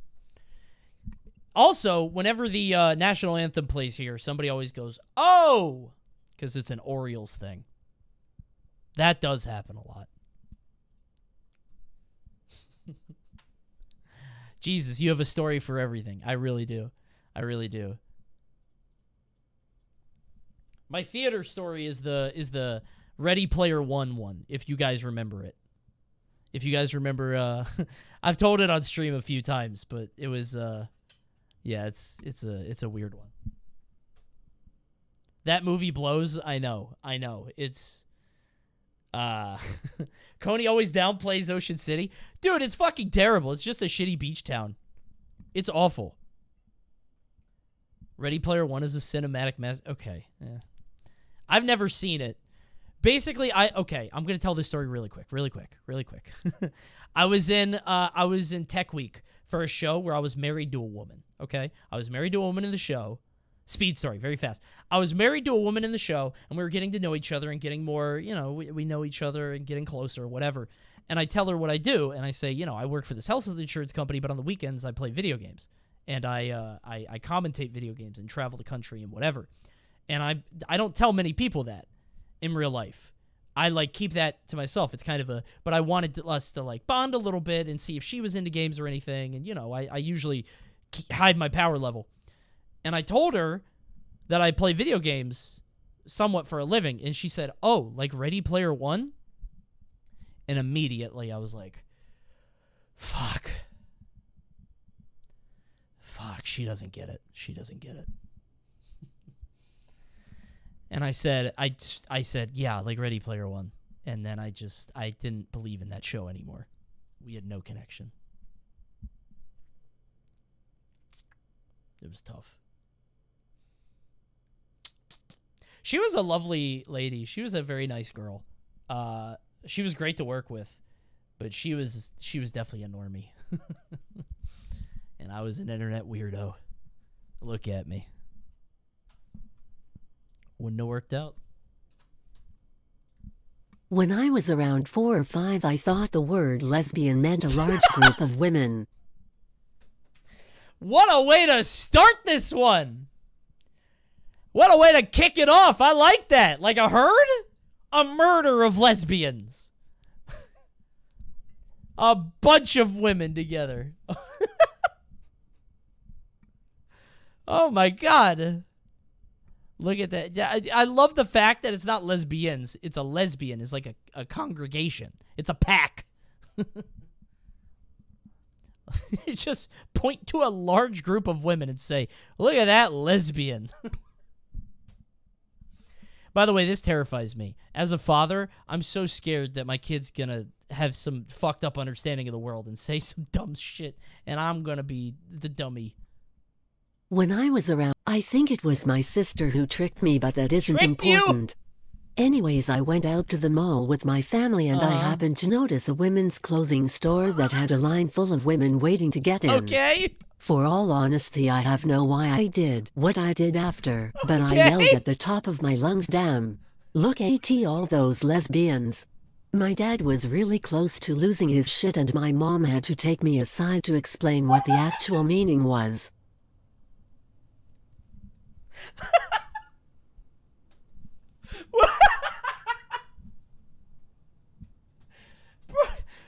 You said, damn! You were 4 or 5 years old and you said, damn? That's how you start the sentence? damn, look at all those lesbians. God damn. What store was it? Well, I need to know what kind of store it was. Because if it's like a PacSun or like a Forever 21, that's one thing. But if it's like an alternative store, like a Hot Topic, then it's more fucked up, right? It's different. It's different that way. Lululemon? I don't think this is a real story, bro. There's no way. Look at all those lesbians. There's no way. My dad was really close to losing his shit, and This my can't be mom had real. to take me Has to aside be to explain. Victoria's Secret? You know, like, look at all of those lesbians at a Victoria's Secret. Is fucking insane.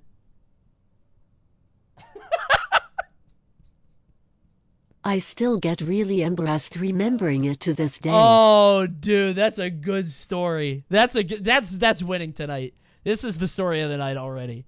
That's a good one. I don't think it really happened, but that's good.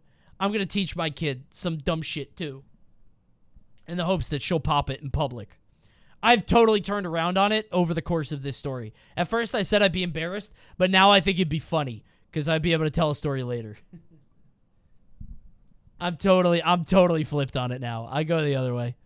This definitely is fake. This didn't happen, but it's my favorite story. Thanks for writing in. All right, let's change up the voice. Had enough of Sharon. Let's go to the UK. Let's go with Gabriel. Gabriel, you're on the line. In freshman year of college. Gabriel. In freshman year of... No. Gabriel talks a little bit too slow. I don't know what's going on with Gabe. How about Charles? How do we feel about Charles? In freshman year of college. I love Charles. Yeah, Charles rules. In freshman year of college, I went down to one of the sounds cafes sophisticated. to get some ice cream. Why because I was why do really... you say cafes like that? In freshman year of college, Okay. I went down to one of the cafes to get some ice cream. Because I was really excited for ice cream day. Because I love ice cream. I get there, and there's barely any left, so I scoop as much as I can into a cup to make a milkshake with. All right. The bowl the ice cream is in looks weird. I don't really care, and I start to make my milkshake. I'm sorry. The story hasn't hit the punchline yet, but this fucking voice is killing me. This voice is extremely funny. I don't know. This voice sounds like the word is being formed as he says it. Like his brain is barely keeping up with his mouth. It's like, there's something about this voice that is just flying by the seat of his pants. He's just, he can't, it's The bowl, just, the the ice cream. second the word leaves his brain, it's coming out of his lips. It's just so fast. The bowl the ice cream is in looks weird. Okay. I don't really care, and I start to make my milkshake, and every cafe worker looks appalled at me like they've never seen a grown man. Red. Not a grown man. I started college at 17. Okay. Very delicious Sunday morning treat for himself. So I bite down on it, and it tastes awful, and I feel like I'm about to vomit. Whoa. And one of them goes, What did he bite? What did he eat? A urinal cake? Another urinal cake? Again? All these stories end in urinal cakes. Menstrual cup? It's not poop. Mayonnaise? Butter? Well, they said that it was a bowl. The bowl the ice cream is in looks weird. So, it's not ice cream. Wasabi? Mashed poop is not poop. You think it's sour cream? It might be sour cream. Well, they said it tastes awful. Well, no, it might taste awful because, like, if you're not expecting it, you know? What happened? so I bite down on it, and it tastes awful, and I feel like I'm about to vomit. Yeah. And one of them goes, "Sir, is there a reason you put a bunch of butter in that cup and then poured milk into it?" It was butter. It was butter. Okay. All right. They must have thought you were on PCP. You were doing some shit out in the parking lot and came in and just... Who said butter? Raise your hand if you said butter. I didn't say butter, XD. That'd be tasty. Have you guys ever, like... I'm trying to think of an example.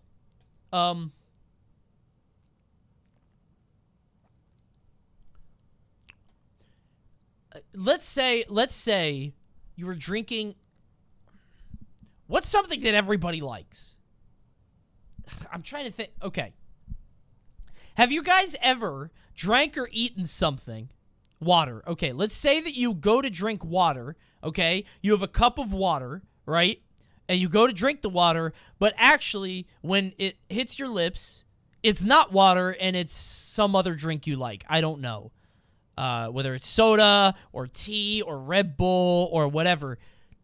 But in that moment, you're like, what the fuck? And you think it's disgusting and you want to spit it out. Juice. That's a good answer. Juice. You guys get where I'm going with this? That shit happens. Like, I don't know what it is about your brain, but if you expect one thing and you get another, like if you just bit into butter, it would taste gross, but you wouldn't want to throw up. You would just be like, that's not pleasant. But if you were expecting ice cream, you know what I'm saying? Subversion of expectations. Yeah, like Star Wars, you know. Yeah, okay. I'm glad that we were able to work through this. Not a bad story. Pretty good. When I was a kid, I used to go on road trips with my parents all the time. Being a tiny bastard with a small bladder, I'd often have to go to the bathroom even with a gas station nowhere inside. Oh, you could just pee on the side of the road, My dad would always stop the car and tell me to pee on a tree. In my tiny child mind, this meant that any tree was a bathroom.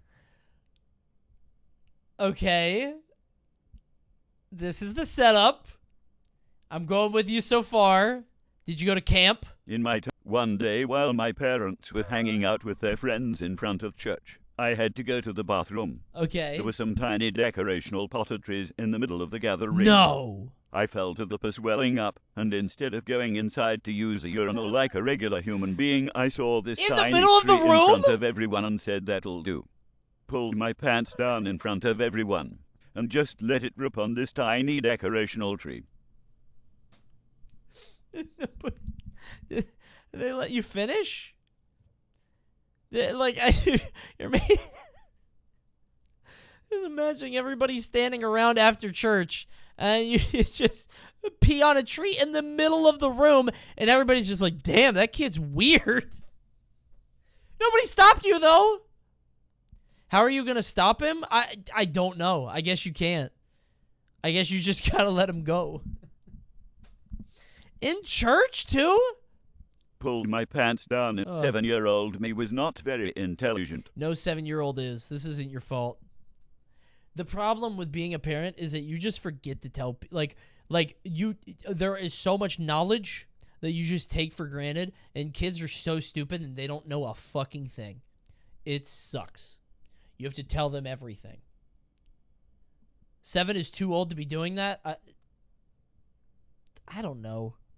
7 seems like you're on the cusp. If you were 8 and you did that, there'd be a problem. I would schedule a meeting with like a behavioral therapist at that point. If you're 7, you're on the cusp. I don't think it's that bad. Yeah, it's borderline. 7 is borderline, yeah. I don't think you guys understand how... Yeah, Chad is underestimating how dumb kids are. Kids are so stupid. They really are. My daughter sees sand anywhere, and she says, beach. It's not a beach. It's a desert. There's not even any water. My daughter's 2, by the way. She'll be 3 soon. That's why they call it the terrible 2. She can't identify a fucking thing. Whenever anybody's playing any sport, she says, basketball. It's baseball, dumbass. Stupid. This feels mean. I love my daughter. Okay. She's so cute. We watch unusual memes together now, and she just points at everything that she's like, cat. Fall down. Oh no. Like she just points at the TV and whatever thing happens, she likes. It's fun. Unusual memes is great because she can she identifies all the animals. It's adorable. It's very cute. Yeah, she's reacting. Oh my god, I didn't even think of that. I'm teaching my daughter to react it too. She sees the thing on TV and then says the thing. Oh no. Fuck. I like how the chat is like half aware and half pogging. It's like dead split in the center. That's funny. One of the classes we had to take at my high school was a social econ class. Okay. Definitely the most boring class ever. Sounds and like the it. book we had to read was so dull and dry. Sure. No one ever read it. However, we would have class discussions every day about the chapter we read the previous Every night. day. One day I just didn't read the chapter, and the next day in class the teacher called on me and asked, "So what do you think about the economic impact of strip malls?" Oh my god, I think I might have had this book. They made a big deal about strip malls. Is that in every econ book? I think I read that. One day I just didn't read the chapter. I had an and econ the next class day too. In class the teacher Huh. called on me and Strip malls asked, were like "So a big what do you deal. think about the economic impact Liberty of strip tax, malls?" you know? Terrified because I didn't read, and not wanting to get called out or get a 0 for the day, I started out, "Well, if people want to walk around the mall naked, I don't see why that would affect This is the a economy." certified I can't My moment. mind of what happened next is completely blank, but I have never forgotten the looks and laughs I got. This is a certified I can't moment. This is a joke from The Big Bang Theory. You wrote a joke for like that 70s show. This is something that Ashton Kutcher would have said.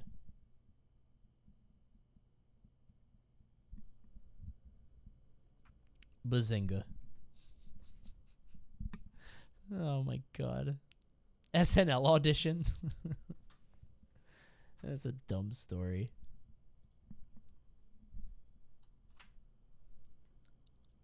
I used to be in a small high school. Back when I was a sophomore, I met this new girl that I wasn't like super interested in personality-wise, but as a teenager, I would take what I could get. True. We had been going out for about a month or so at the point of this happening. For reference, one day, my mom asks me to read a Facebook post from God knows who about their daughter who had recently moved to our city to see if I knew her, as we were around the same age. Okay. Turns out we did. It was the girl I was seeing. Uh-huh. How does this end? Turns out she was my cousin. Ah! We kissed. Oh no! Oh no! What a way to find that out. Now, I said earlier that was a Big Bang Theory moment. This is like an American Pie moment. This would have killed in like the early 2000s teen comedies. This is a super bad moment. Hey, this is legal in some places, brother. I'll take what I can get. Oh God, yeah. That's horrifying on rewatch. That "I'll take what I can get" line totally changes context when you watch the story for the second time. Oh, the foreshadowing is dense. Replayability, yeah. Oh, man. The clues were there the whole time. Oh, my God. Oh, that's tough. That's tough. God, this is pure because you both felt it, right? You're both cringing. And it's not really anybody's fault. You're just, like, you and the girl are just like, oh, God. Well, at least you only kissed, yeah.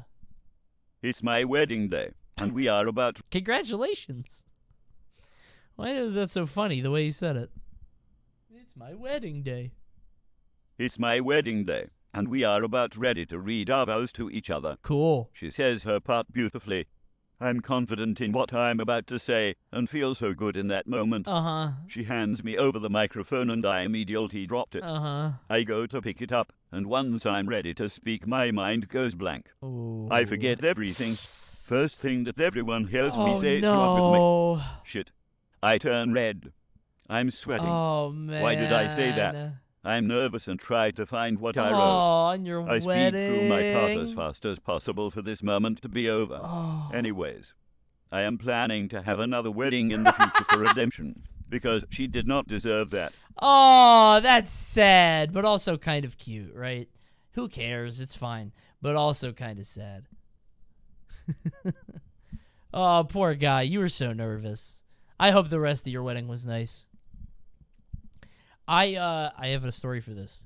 At my wedding, they do the whole lawfully wedded thing, and they make you repeat them.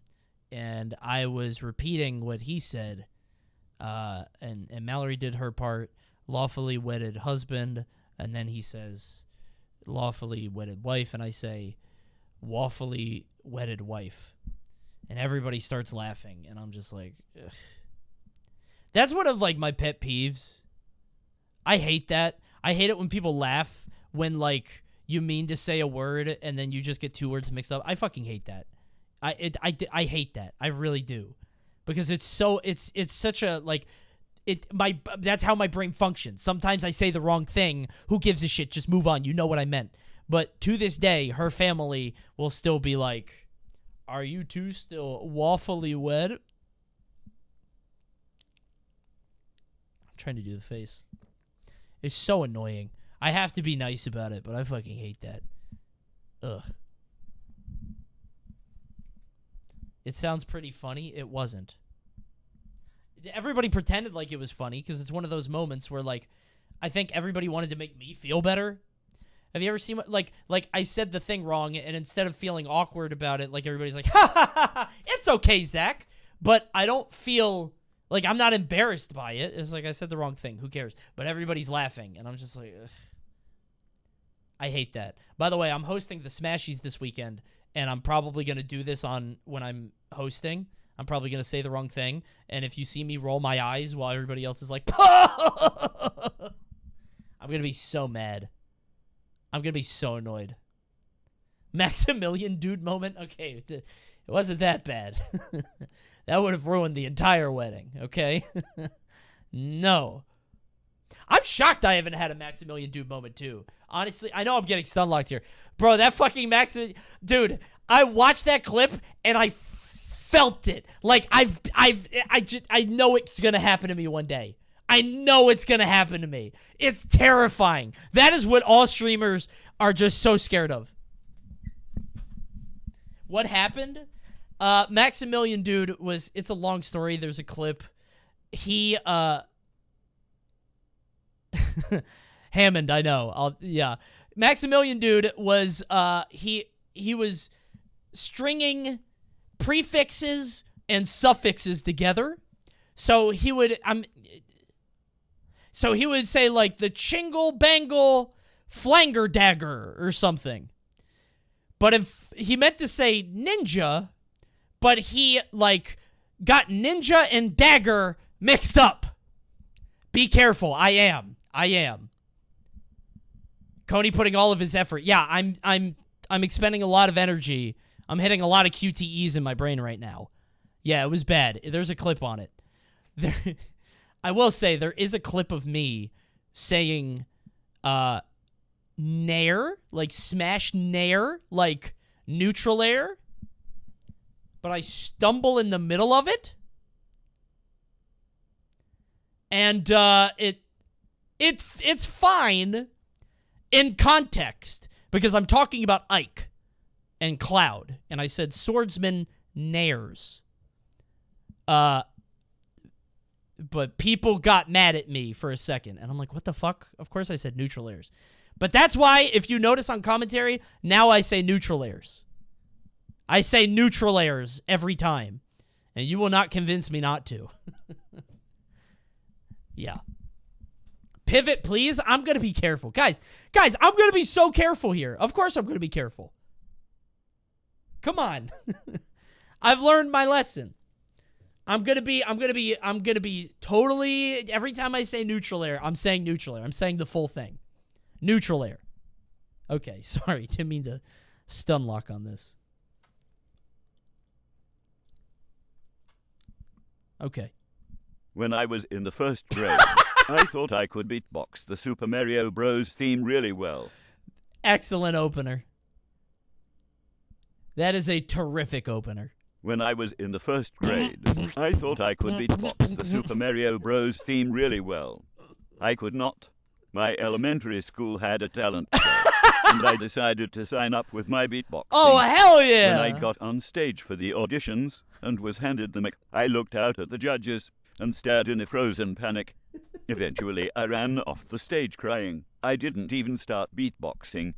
Despite not even auditioning, my name was still in the program for the talent show as a beatboxer.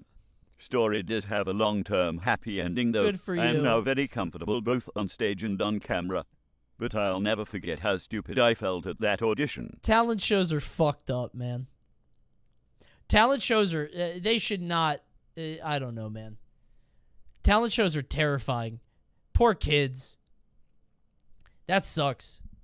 I have somebody in my family that once did a talent show, and they did Friend Like Me, like from Aladdin, like the Genie song. And they dressed up like the Genie, like blue paint head to toe. And then when they got on stage, they got really shy. So they, like...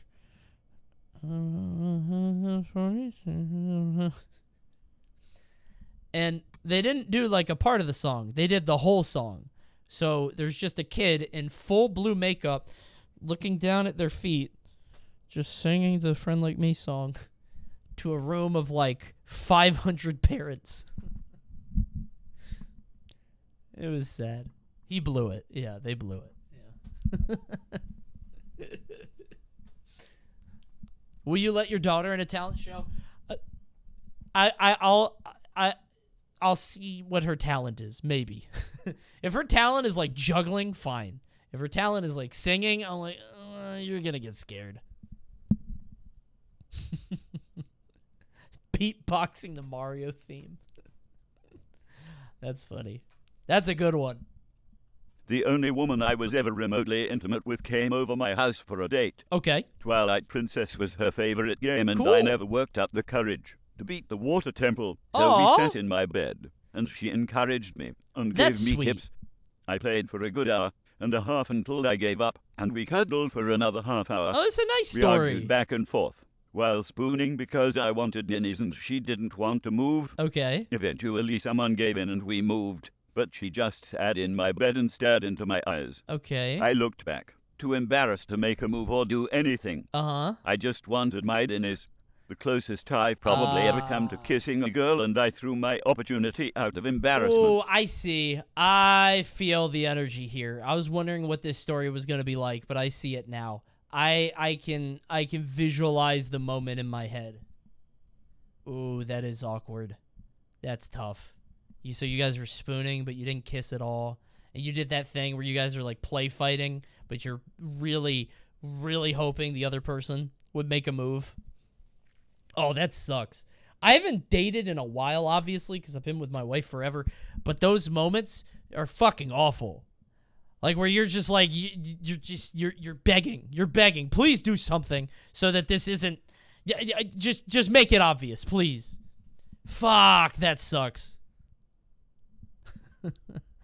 That's tough. Man. Hope you got your Denny's, though. Honestly, if you said IHOP, I'd be mad at you, but Denny's is pretty good, so I get it. Did you get the Grand Slam? A lot of good food there. A lot of people are making neutral jokes. Smash neutral. It's like a video game, you guys.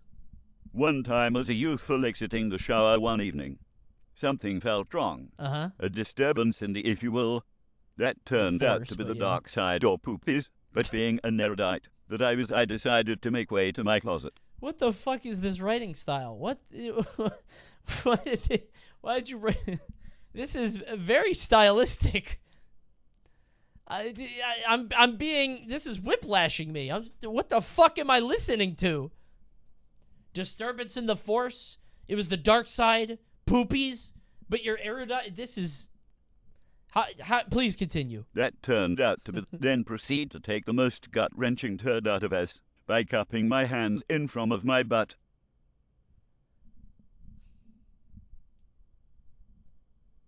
What?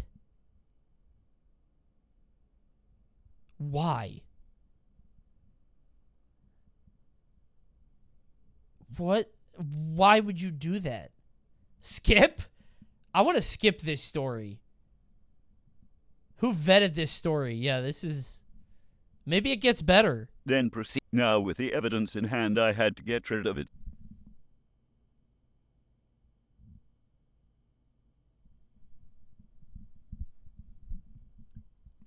I'm not finishing this story. I'm not letting him read the rest of that. I'm skipping this one. That's filthy. This isn't cringe. This is psychotic. This is Coney's story. No, it's... I wanted to see how you guys would react to it. That was my story. I just wanted to see how you guys would...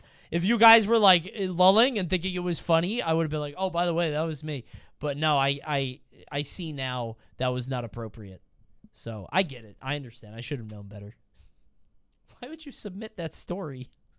You wiping... Like, some things are even too bad for Cringe Confessional. You walked out of the shower and pooped in your hands. There's a toilet in the bathroom. This is gross. Yeah, I don't know. I feel like if my kid smeared shit on a wall, I wouldn't think that was like normal kid, like, LOL, how funny behavior. Like, that's like, something's wrong, you know? Too far, bro. Too far. I'm mad at Vince for vetting that one. Unbelievable. One day after church, I saw my friend from high school and his family at the front, talking with some other people.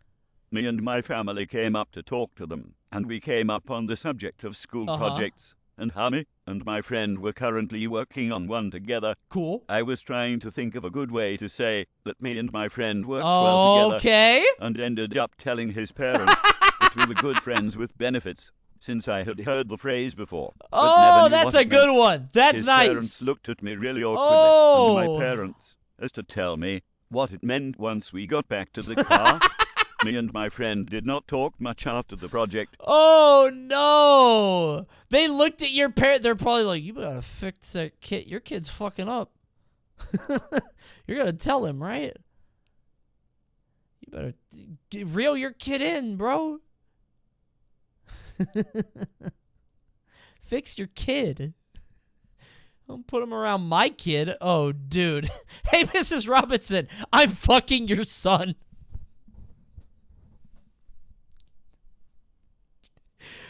Just so casually. Yeah, we work really well together because we're fucking each other. Craig's mom and dad. Oh my god. Dude, I wonder if the other kid knew what that meant. Did the other kid know what that meant? Maybe the other kid didn't. It was just like, yeah. And he continued to use that wrong. Oh, that's funny. That's a good one. This is an excellent one. I like that. So one time in my reading class in middle school, we were watching a nature documentary about sperm whales and giant squid. Okay. Everyone kept asking how the sperm whale got its name, and I said it was because it looked like a sperm cell. Needless to say, I was talking out my ass, and everyone looked at me. Wow, you were the cool kid. And chuckling. You're a really cool kid. I was then known as that weird kid who talked about sperm in reading class that one time. Oh, you were the sperm kid. You were the sperm whale kid. Ah, okay. You were trying so hard to be smart, and now that's your identity. Sperm boy. Yeah, sometimes it's better to just shut the fuck up in school. Just don't answer anything ever. That's going to become your identity. Any moment could be the rest of your life. That's tough.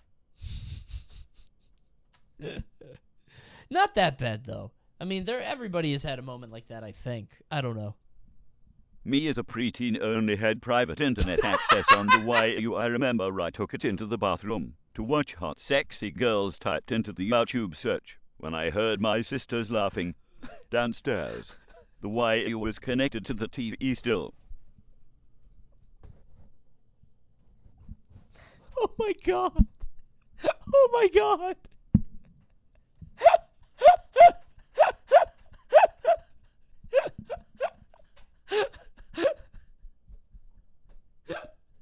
Your family member, your family member takes the Wii U and goes into the bathroom, and you can see what they're doing on the family TV.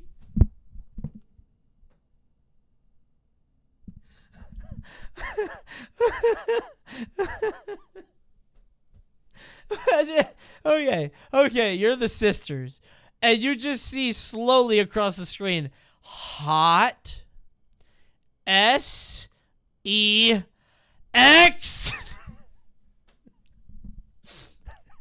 With creeping horror, you see the letters slowly filling in the search bar.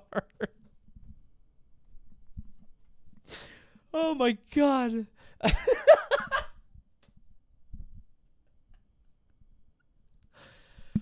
Oh my god, that's an excellent story. Holy fucking shit, dude. Thank God they came out with the Switch, bro.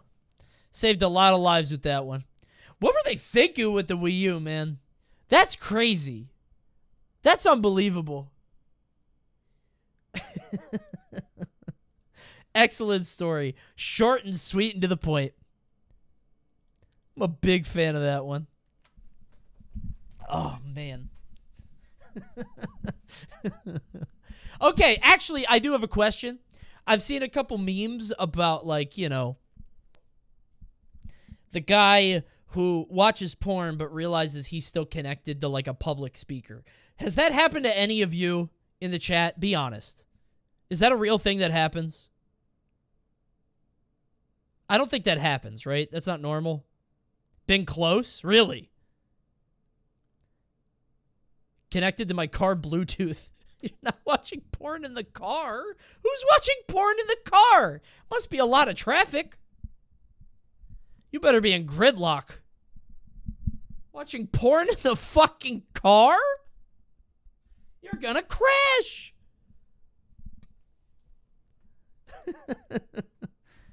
Not with porn, but with Twitch. That's almost more embarrassing. I don't know if I would want porn moans or like Ninja screaming. I think Ninja might be more. It depends on your streamer, I guess. If it's me, it's okay. Dude, that's funny. I feel like I don't connect to anything that's like a public speaker, so I don't know. But I feel like that's probably a hazard for generation, you know? That's funny. In the 3rd grade, they brought the entire school into the gymnasium so the school concert band could play their holiday selection in front of everybody. Cool. Every teacher, every staff member, every student was there. Damn, this Somewhere guy's hitting around it. the 4th song, Punctuated. the band director is trying to hype up the next song and mentions this song is going to be your favorite.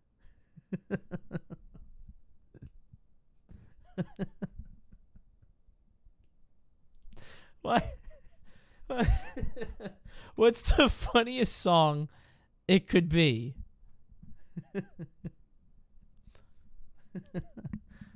Okay. Somewhere around the 4th song, the band director is trying to hype up the Watch next Me song Whip. and mentions this song is going to be your favorite. Me, in my infinite 3rd grader wisdom, shouts back, "How do you know?" in front of the entire school. No one laughed. For the next few weeks, I had to meet with the school therapist and learn about self-control. Oh my god. Oh. That wasn't that bad of a story. It's just a kid being awkward. And that was not bad, but the school therapist is like, holy shit.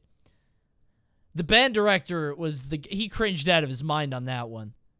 Your band director definitely admit you to the therapist. Like, you gotta take care of this fucking kid. When I was a kid, I was in middle school, and I used to go, I think it was like early middle school. I might have been like 11, 12, 13 or something. And I was in this like Christian like summer camp because my mom had to go to work and I needed somewhere to go. So I went to this Christian summer camp, and one day we were all watching Toy Story, okay? And everybody's watching Toy Story on the TV.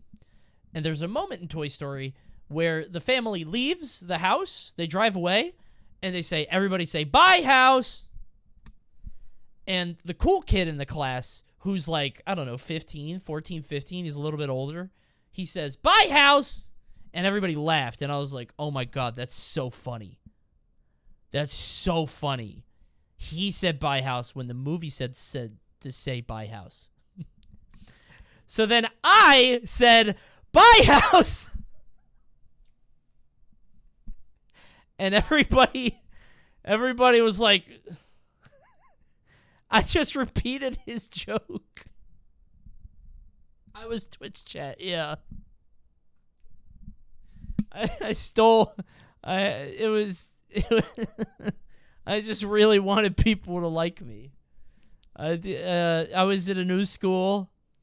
I didn't have any friends. Yeah. Coney was a TikTok comment. Yeah, it was pretty bad. It was stupid. I don't know why that moment has, like, burned into my brain so much. That summer camp was lit, though. I used to play a lot of Twisted Metal. They had Twisted Metal 2 at a Christian summer camp. That's weird now that I think about it. That's crazy. 2 things you need to know is the time of furry, and Google Drive has previews. Hey, thanks for the cringe. Appreciate it. Short and sweet on that one. One time I was trying to get past this girl. I'm kidding. Well, listen to your furry story. 2 things you need to know is the time of furry, and Google Drive has previews. That's pretty bad, honestly. I already, like, you've already painted a picture with this. I've had to share my screen sometimes for, like, work emails or work meetings, and then the Google Drive, like, the pictures come up. It has never been embarrassing, but it's been, like, personal stuff, and I'm like, ooh. You know? Stuff I'm working on the side, and I'm like, oh, I want you to only think I'm working on your professional thing, you know? But if you're a furry, I can only imagine it's much worse. 2 things. I was in college in my freshman year, and I looked at a furry commission sheet through Google Docs. Okay. The next day, I had a group presentation. Oh, no! I thought I had deleted the commission sheet from my history before class, but it was still there when I got there. Of course, only I could access the presentation. I had to scroll through my Google Drive account, past what was furry body pillow art in the preview, on the big smart board in front of 30 people, to open the presentation. I never knew if people noticed, and at least the art was not NSFW, but I can't shake the feeling that people saw that from my account. Oh my god, that's bad. That's really bad. They definitely saw and they didn't say anything, because that only makes it more awkward. And now you're like, did they see? And they're thinking, does he know that we saw? And now you're both doing this dance where it's like you both pretend that you don't know, but you both know. Oh, that's fucked up. Oh, man. That's bad.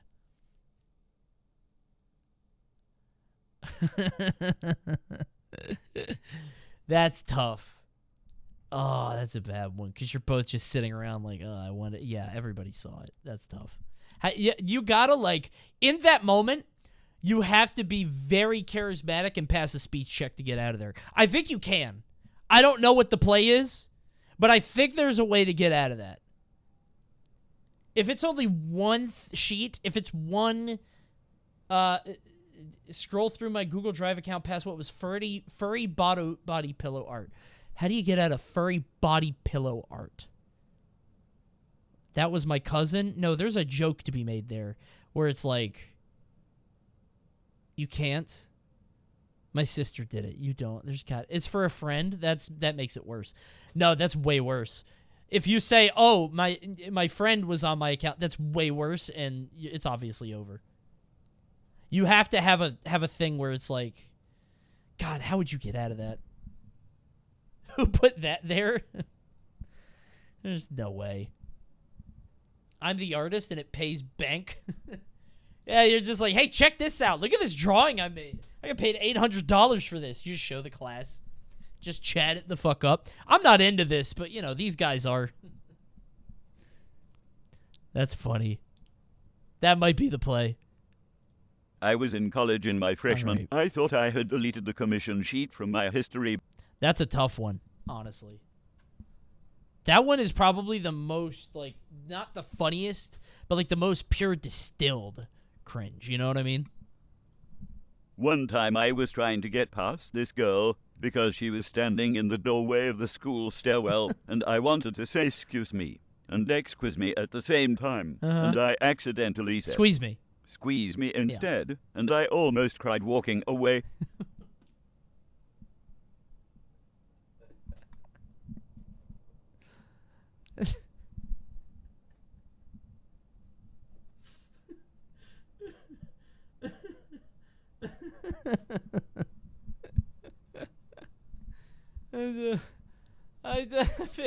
I feel like it's not that bad. That's not that bad. It's fine. She probably didn't even hear. Or if you were walking away, she didn't even see your face. From this setup, I thought she was blocking you in like a flirting, like silly, fun kind of way. But no, she was just standing in the way. You said, okay, whatever. It's pretty funny, though, I guess. Not too cringe. Depends on how much you cried. When I was in high school, I was on my way to band class and was talking to some friends about Pokemon. In particular, though, I was talking about one of the challenge runs I was doing and how I spent much of the night grinding because I needed to level up my Pokemon. They did not know what grinding meant in the context of video games.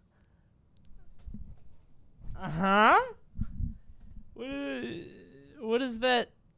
They did not know what they thought I said I was doing the did while playing Pokemon. Okay, that's not that bad, I guess, because you can make that clear. You just say, "Oh no, grinding is like, you know, when you fight a lot of things."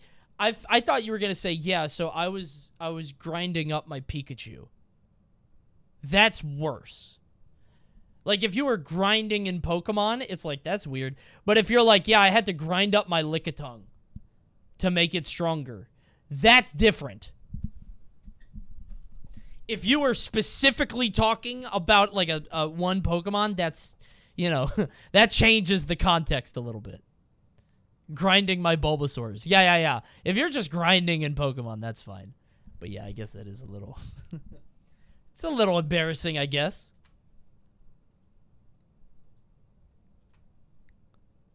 Oh, we only got a couple left. Let's update this. Let's go. I love the UK. Let's go Lucy. Cheeky bit of Lucy on this one. I don't actually remember this. Damn, my this mom is like only premium. told me about this after the fact several years later. We were out at a local festival, and there was this man walking his dog. Okay. I, being a 4-year-old, wanted to pet the dog. So I go up to the guy, ask him if I could pet his dog, and we start talking. Okay. I end up telling him that my previous dog had died and that, if I ever got a new dog, I would name him Fuckles.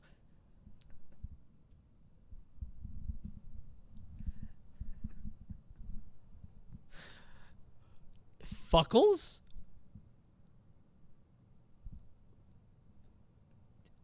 I assume that this is supposed to be like Chuckles or Freckles? Freckles. You meant to say Freckles. Fuck, it's Fuckles. That's funny. I end up telling him that the man was rightly very confused. I thought he had misheard me, so I drew out the syllables so he could clearly understand me. Fuckles. My mom said she'd never speed-walked so fast after yanking me away from that man's dog. Oh, yeah. Fuckles! Just a 4-year-old. This is a kid in, like, a Judd Apatow movie. This is like something from the 40-year-old version or Knocked Up. If I have a dog, I'm going to name him Fuckles. And then Seth Rogen is like, what? What do you mean, Fuckles? You can't name your dog Fuckles. That's, like, weird. That's, like, so strange. That's serial killer behavior. That's like a Seth Rogen thing, you know? Whoa. I'm a little worried because Juliet loves guacamole, but she kind of sometimes she says fuckamole, and she's having trouble with the G, so this might be a problem later. We're trying to F's are kind of hard, or G's are kind of hard for kids, so yeah. She's now doing the thing where she like very clearly points at what she wants. She's like, rice, chips, chicken, fuckamole. And she gets everything right except the guacamole. Every time.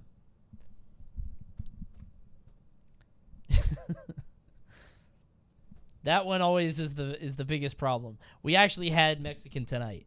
We had Mexican tonight, so that actually happened tonight. That's why it's on the top of my mind. I was on a city bus on the way home from school and noticed a girl wearing a Parappa the Rapper t-shirt. Oh shit! What a cool girl! Oh my god! That's cool as hell! Not true. I already don't think this is true, yeah. I already don't believe you. No, it was... I think that's the cringe. This is not a Parappa shirt. This is not a Parappa shirt at all. It's just a dog. I was on a city bus when I walked by her. I pointed at the shirt and excitedly said, "You gotta believe." She looked at me with the most blank expression I have ever seen and said, "What the fuck are you talking about?" And I just got off the bus at the next stop because I was so embarrassed. It was a Parappa shirt, but she didn't know who he was. Oh, no. Oh, no. Oh, God, man. She's a poser. I guess it's just like a 17-year-old wearing a Nirvana shirt, and you're like, name one song. And they can't, I guess. But why Parappa? Fake fan? I mean, that's a bad opener anyway. I have a Parappa shirt. And I love that shirt. And if I wore it and somebody came up to me and said, "You gotta believe," I'd be like, thanks, man. That is what he says. I would cringe anyway. Like, even if maybe she did know what Parappa was, she was just like, don't do that. Do people actually do that? No, not really. I mean, I've worn the shirt, people will be like, "Hey, I like that." I'm like, "Hey, thanks." If you see that, just be like, "Hey, I like that," or "I like that thing." I had a lot of people. I have a Smashing Pumpkins t-shirt that I wore at Genesis, Melancholy, and I love that album.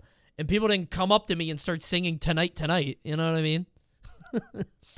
Just say you like the thing. That's all. Also, don't go up to content creators and just say their quotes back at them. This is not an issue for me, but people, Alfred tells me this all the time. People just come up to him and say, "Forward Ariel," and he's like, "Yeah, I've said that before. Used to be a bit. Got kind of old." It's got to be so awkward. Oh my god, I just realized SmashCon is this weekend. I'm going to SmashCon tomorrow, and this might happen. Oh, no. Fuck. I'll be streaming again on Tuesday. I'll let you guys know. Do not be cringe to me at SmashCon. You're going to be in the story. I'm going to tell everybody.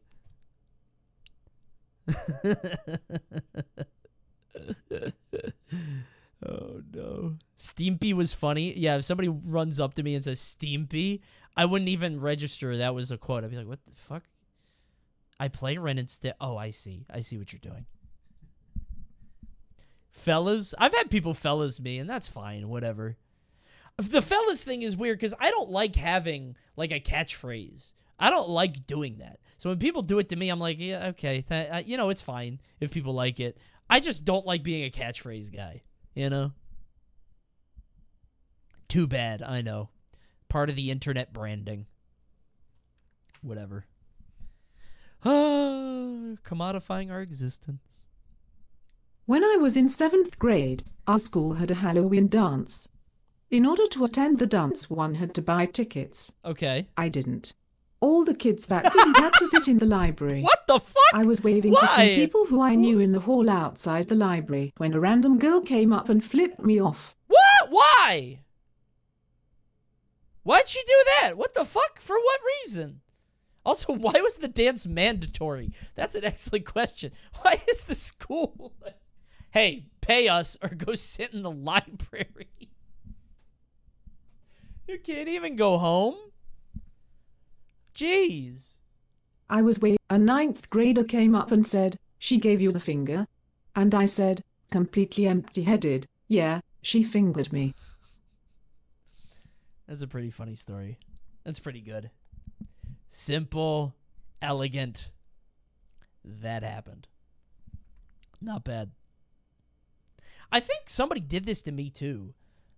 I think I was sitting in class and somebody like was walking in the hallway and I saw them in the hallway and they flipped me off. I didn't even know who they were. I was like, what the fuck is your problem? Weird. Chat, I'm not responding to you. Stop it. Stop being silly. All right. I was in marching band in high school. Uh-huh. We were doing a performance at the local cemetery as part of a Memorial Day service. Okay. Like, for some reason, this already, like, triggered bells in my head. Because when I hear, like, a band performance, I think of, like, Who Let the Dogs Out? And then they were like, we were doing a performance at a funeral. And I'm like, oh, shit, wait, at a cemetery. Never mind. Okay. All right, so you're doing the Memorial Day service. Why? You guys don't, when you guys think of marching band in high school, you don't think of, like, I don't know. What are the fucking hit meme songs? Hollaback Girl? No? Not at all? Really? I think of, like, the football shit. That's what I'm saying. Like, halftime show football bullshit of, like, marching bands playing shitty covers of meme songs. You get what I'm saying? We have Imagine Dragons. That's not a meme song. What are your meme songs? All-Star? Yeah, All-Star is one of them. What's with all the marching band stories? I sent one with me being in the band. It's a lot of cringe band kids. That's why there's a stereotype. Gangnam Style? Ah, yeah, that actually might be it. Yeah, that's a good one. Seven Nation Army? That's not a meme song.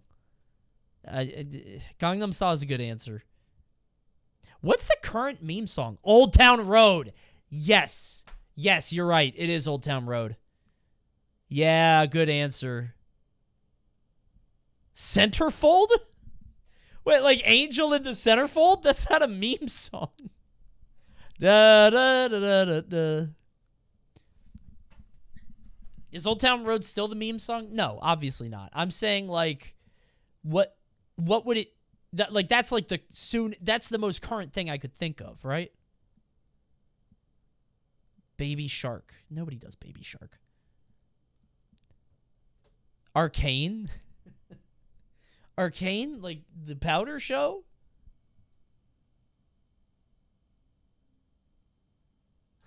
This is so stupid. I'm just reading song names in the chat now. Kind of Baby Shark?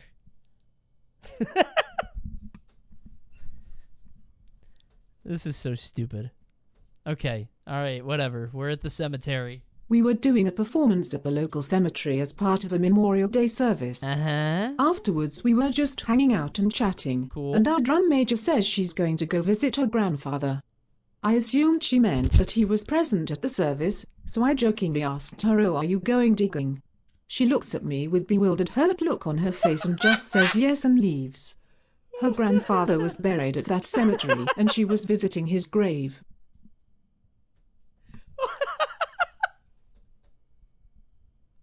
Honestly, a very sharp response from you. That's very funny. You thought of that immediately. I wouldn't even feel bad about that. That's funny. Like, if she wasn't, like, if her grandfather wasn't dead, that is an excellent line. You just flipped a coin and it came up tails. That's all that happened there. That could have been extremely funny. Oh, man. Don't worry, there will be other girls. That's really funny.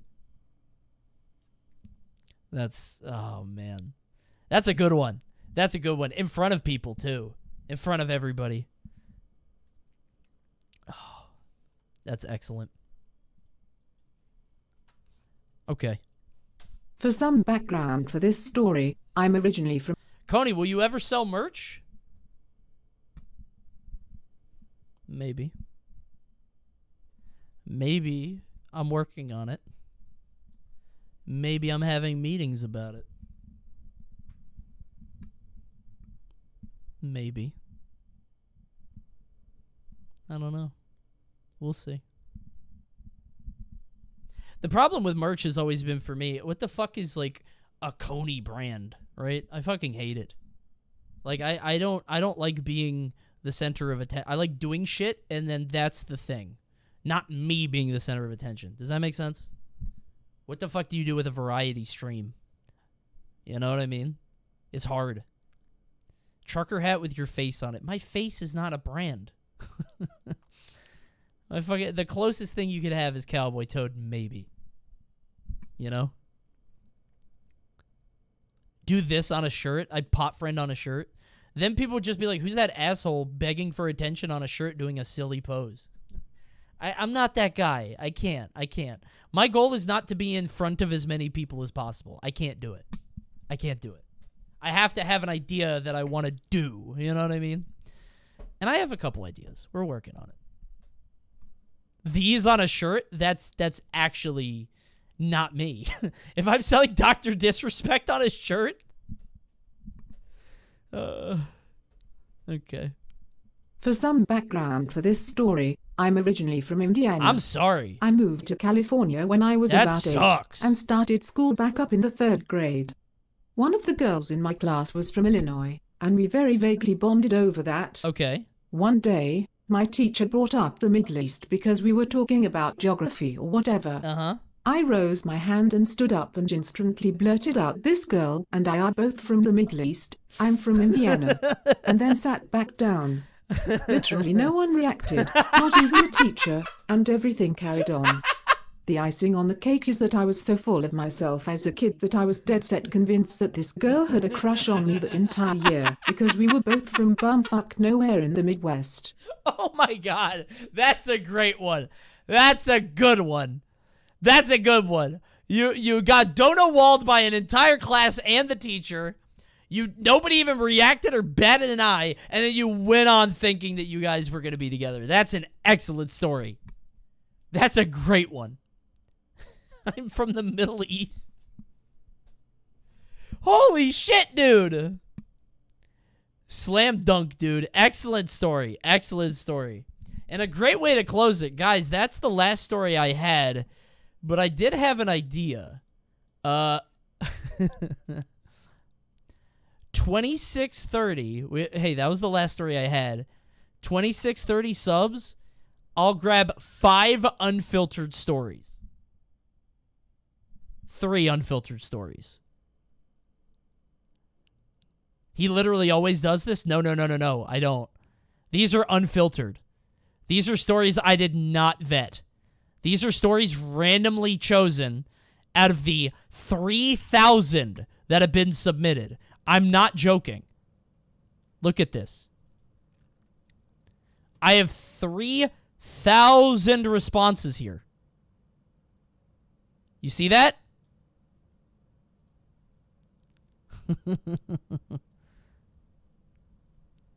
So...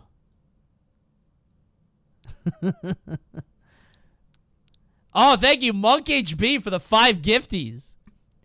Thank you, Ace Trainer Miguel. Easy subs, thanks. And hey, I haven't asked for it all night. If you have some primes, go ahead and drop them, okay? Just check below the stream, see if you can subscribe. You can do it for free with Twitch Prime, or just $4.99 a month. That's nothing. What are you, poor? That's $1.25 a week, brother. 5 quarters a week. I haven't asked one time. Please, go ahead and prime. Thank you, Toe Echo. I never know how to say your name. Tueco? Toe Echo? Thank you. Do a like the video bit for YouTube? Oh, you're right. I do need to do that. Yeah. Okay. How do I do that? Hold on.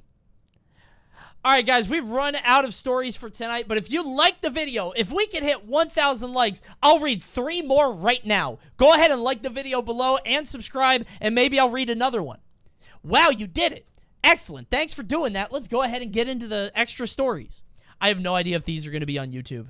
I don't know, because these might be really fucked up. I'm just grabbing them at random. Let's pick number 3,141. Okay? Oh, Vince says he added 2 more. All right, I'm going to pick 3 random ones, okay, which might be awful. These might not be good, and then we're going to listen to the 2 more that Vince added.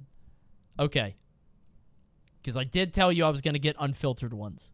These have not been vetted by me and might kill my channel, or they might be boring as shit.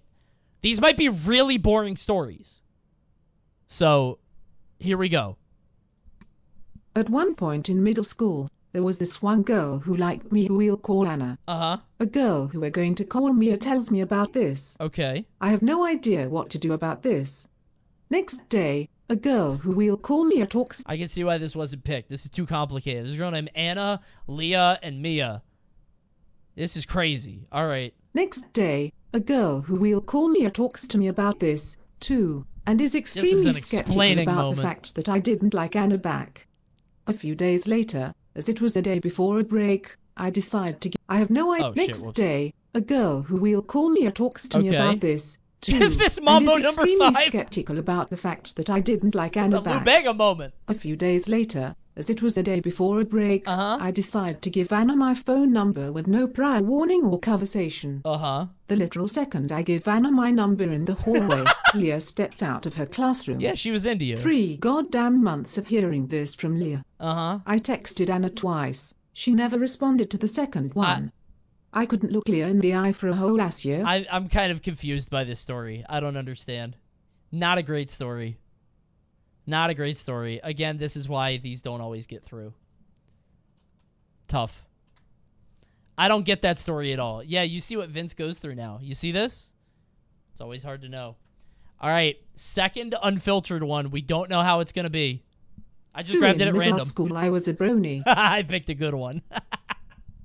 Oh, it's a good one. Let's go. Roll the dice. So in middle school, I was a brony. I don't feel like I need to say more, but you don't trust need me, to, there but was thank more. you. Sure. I had a MLP shirt I would wear to school, and my friends just let me kinda run my mouth to them about MLP law, and whatever my fixation was with it. Sure. To this day I can't think about it and not cringe at the thought of what I was. That's the story. Good friends, I guess. Yeah, just listen to you. See, that's it. You were a brony. You were a brony and you liked the show. That's it. That's the end. See, this is what you guys don't understand. These suck, Coney. Yeah! Do you understand what Vince has to go through? He has to listen to all of these stories to pick the good ones. There are thousands of people that are submitting. All right, one more. One more raw story, and then I got 2 more real ones from Vince. Okay, this one could be anything. This could be good or bad. This is story 3,178. Go. When I was 6 years old, my biggest dream was to become a magician. Okay.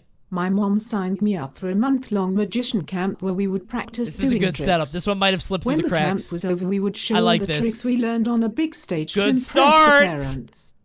There were 40 kids at the camp, which meant 80 parents would be there, so I practiced for hours a day so I could impress everyone. Full families? When presenting day came, I was confident, so I asked if I could go first, and they let me. Happy families. I performed a card trick on my dad, and I messed up the card placements, and it didn't work. Aww. I was sad at first and had to watch everyone else after me succeed at doing their tricks right, but not me. Aww. That's sad. You fucked up the show. Aw. That's the end of the story, though. That's not that bad. Just kidding. It's not the end of the story. It keeps going. But then I realized I could fix this. I became more and more confident until I figured I wasn't going to go down this easily. I walked up stage for a second time with my chin held high and did a different card trick on my dad this time. I told him to pick a random card, show it to the crowd, and I would pull that same card from the deck. Sure. I asked him if the 8 of spades was the card he picked, and he said yes. I then walked off stage thinking I was the biggest Sigma in the world and that I would definitely go on to be the greatest magician to ever live. Absolutely you would. I then learned 16 years later that Eight of Spades was not the right card, and he lied in front of the whole crowd to make me feel better. Obviously. I guess my dad was the real Sigma this whole time. Thank you, Dad. This isn't a cringe story. This isn't a wholesome confessional. That's why would you send this? This isn't the chat loves this one. Okay. The chat loves this story. Good story. Well done, 3,178. This is the wrong show for this. This is not a cringe story. You understand where you're writing into. I want you to suffer on stage in front of 80 parents. Not this nice story about your dad doing a kind thing. It is the best story of the three. Coney is jealous. I'm mad at my dad. I never won one of those boxcar derbies. I was in Cub Scouts. I didn't win a single race. I wish my dad would have lied about the Eight of Spades or whatever the fuck. I got dad issues. That's why I hate this story. How come you get a cool dad? How come he don't want me, man?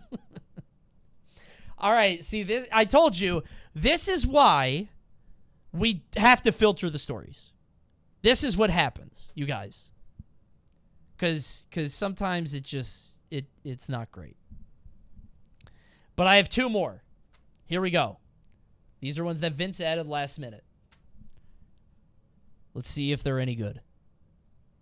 I talk to myself a lot. Okay. Like if I'm cooking, I'll go full Gordon Ramsay and be like, let's add some thyme in there or something. Be honest. Do you guys do this?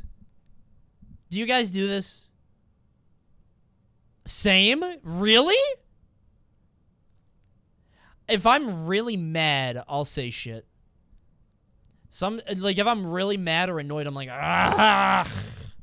I like make noises like a caveman. Dude, TK talks to himself. I room with TK a lot for Smash events. He is a chatty Cathy to himself. Like, he'll wake up in the morning to go to a block, and he'll be taking a shower and get out of the room, and he just people talks, bro. He's like, oh, shit, I need to do this. I got to get there by this time. All right, let's go. So, I'm sleeping. Huh? I do it if I know nobody will hear me. So I do it very rarely, only if I'm really pissed off and annoyed. And I think I've done it sometimes during work calls when I'm really annoyed with somebody, and I'm pretty sure I'm muted, but not always. I talked to my... One day I had a Zoom lecture for you. Yeah. Okay, all right, yeah. Not knowing this, I entered a Zoom room with 20 plus people and said to myself, man, I gotta take a wicked dump and I think it may be a generational thing. Oh, People I forgot grew up watching vloggers, so now they vlog to themselves. Thank you, but I forgot to mute alerts. Whoops. Thank you for the $5. All right, let's replay this for YouTube. Unfortunately, the punchline was ruined a little bit. All right, we're doing this again for YouTube. Not knowing this, I entered a Zoom room with 20 plus people and said to myself, man, I gotta take a wicked dump, and started singing the Gaston theme. Why Gaston? They all heard me go, no one shits like Gaston. Why are you hyping yourself up on the toilet? Why are you hyping yourself up on the... No, what? Wait a minute, it's not even hyping yourself up. You're hyping up another man. This is parasocial. What kind of beta male shit is this? You're inspired by another man's poops. Oh my god. Play the Gaston theme. No way. If I haven't been DMCA before, I will get DMCA'd there. You're gassing up Gaston on the toilet. This is LeFou. I think LeFou wrote in. This is a LeFou moment. Absolutely. Holy shit, dude. That's funny. Oh. I've told this story on Cringe Confessional before, but when I first graduated college, I worked at a consulting company, and they did like consulting for a certain type of shop, very specialized. And they had a conference in Florida, and they had like presentations and roundtables or whatever, and my job was to edit the audio files for this company. So I had to go through the audio files of these presentations and cut out the filler and, you know, submit it to a CD and like a USB drive so that they could have the presentations later. Except I fucking hated that job, and I was paid nothing, so I would not actually listen to the presentations. So I would just cut off the beginning, chop off the end, and leave the full middle in there.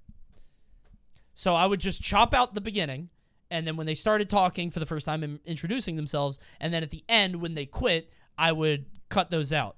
The problem is, in the middle of a presentation once, the presenter went to the bathroom, and he left the mic on.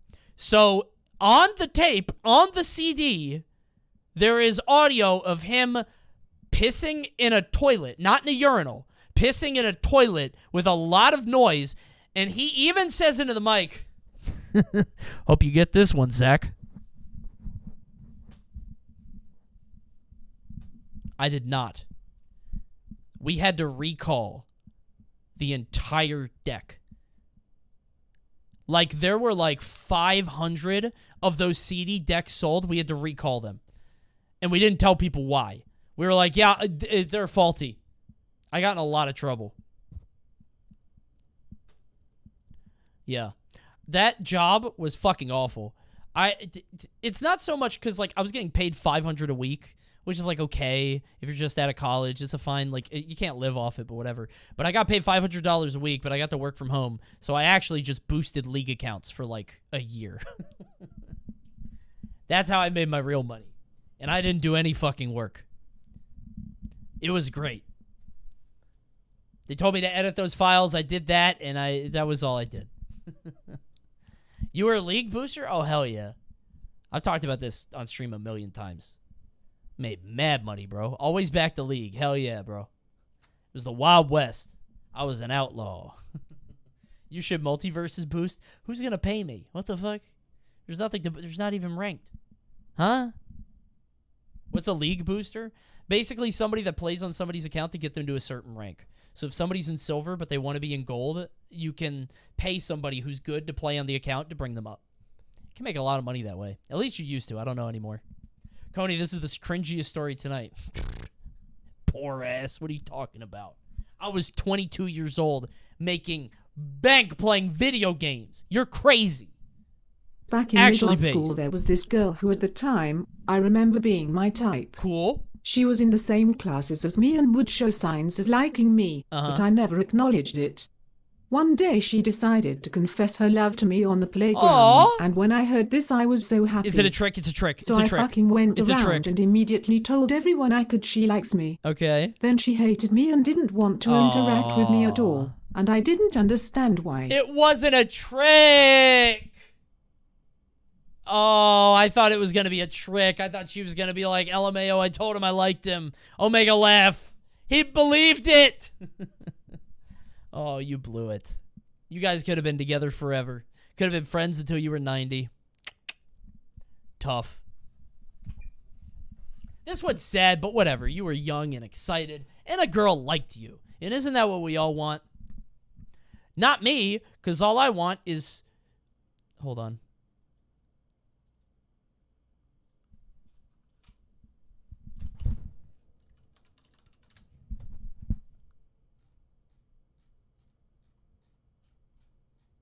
What the fuck? Not me, because all I want is for you to hit the subscribe button. Thanks for sticking around on another episode of Cringe Confessional, and we'll see you next time. I don't know when we're going to do this again. I don't know. I hope you enjoyed it. Remember, subscribe, like, comment. What was your favorite story? Tell me below. Not much pooping tonight. Pretty clean night, all things considered. I'm proud of you guys. Please keep submitting at cringe.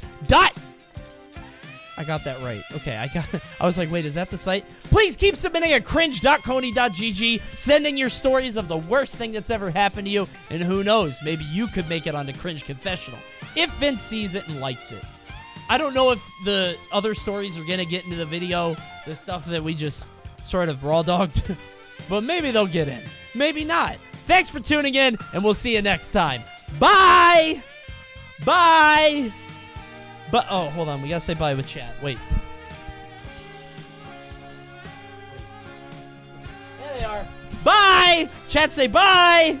Bye! Don't peepo, by the way. Don't do that. Bye! Bye! Some people are peepoing. Editor, go to cut the black. Cut the black. No peepos. Get rid of the peepos. Oh, dude, I forgot to turn on the effects. Fuck. Whoops. Oh, wait, did I? Maybe I didn't. Oh, I did. I didn't turn on the scan lines. Damn. I fucked up. There's a very subtle effect that I forgot to turn on. Look at this. Ready? Watch this. You can add it in post. No, I don't think you can. Look at this. Ready? There's a very subtle effect that JD at Panda did. Watch this. So this is scan lines. Ready? Do you see it? Look at my forehead. Scan lines on, off. You see it? Very subtle. And then also colors. You see how they're a little bit different? You see this? Ready? On. And now I'm turning it back off. Here we go. You see it? The colors are less so. Oh, no, I see. It's a little wavy. Look at this. Yeah. See? You guys never noticed this? Look at it. Isn't it cool? Too subtle. Okay, well, whatever. It's fine. I forgot to turn it on, but it's fine. Redo it with new stories. I think we had a pretty good show tonight. Usually what we try to do is get 2 episodes out, but I think we're just going to get the 1, you know? Probably just the 1 this time. There is no difference. There is! 1 more? I don't... You guys, these are really bad. There's a really long one. Some of these are... Wait, this one starts with Coney got me into VTubers.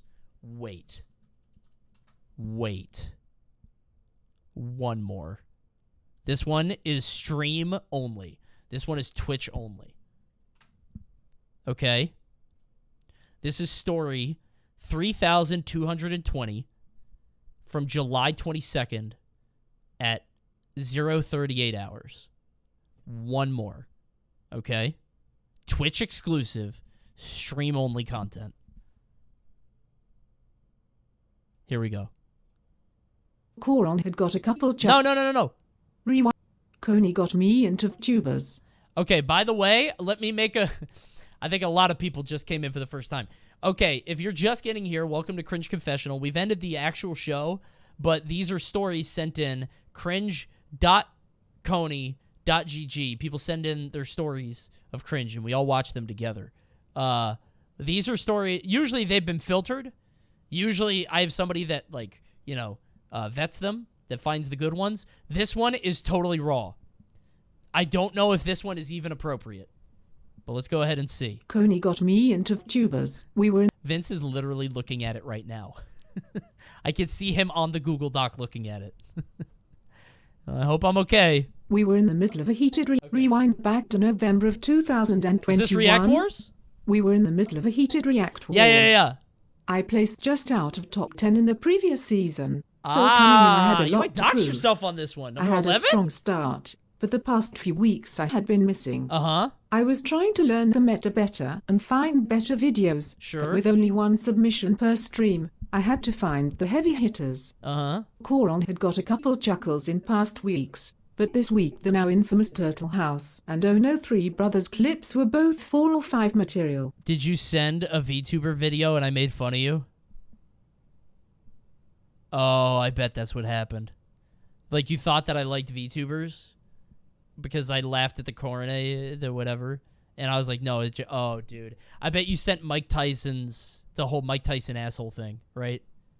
And I'm like, this isn't funny. She's saying weird stuff because she doesn't understand English. I bet that's what it is. The Mike Tyson shit does not make me laugh. 3 Brothers is very funny. Coron had got a couple chuckles in past all right, let's weeks. see what happened. It was an experimental field, but there's a chance it had more to offer. Not really. So I watched through Coron's entire English-only Mario playthrough, which was entertaining. The whole but thing? the highlights had definitely been harvested For already. Do you guys so I do began this? to look elsewhere. Honestly, do you guys do this for React Wars points? Do you guys, like, try to find good videos?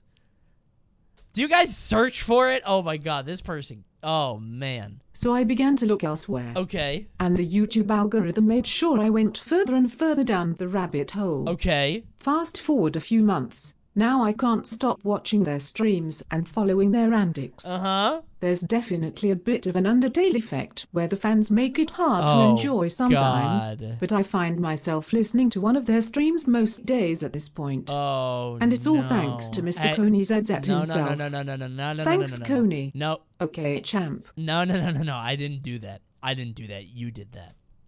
You did that to your damn self. I have never watched Corone. I have seen Three Brothers and Turtle House, and that shit was funny. That's all I care about. Yuck. Ugh. The Coney into VTuber pipeline. Yuck. Yeah, see, that one probably wouldn't get through, because, again, you have to, like, have knowledge of what React Wars is, and, like, it's not, that's not going to get through the system. That's going to get vetted, so. Okay. Pretty fun Cringe Confessional. I think we had a pretty good show. This is nice. This will be on YouTube in a little bit, so go ahead and follow youtube.coney. What the fuck?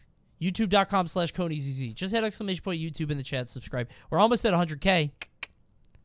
So, soon. Help me out. Would appreciate it. Okay. No more Cringe Confessional. I got a video I want to watch. Ooh, movies. Woohoo. Coney, this is your way into the VTuber algorithm. I don't think there is less of a split. What is the overlap between Coney viewers and VTuber viewers? I feel like it's nothing. Surely, right? Like, I guess it's that guy. The one guy. All right, no peepos. Okay. Hi, everybody. Welcome back. I'm packing for SmashCon. I'm packing for SmashCon, as you guys can see. Got way more to do. Okay. So we have to farm a little bit of content before I go on vacation, because I go on vacation next week. Hold on one second.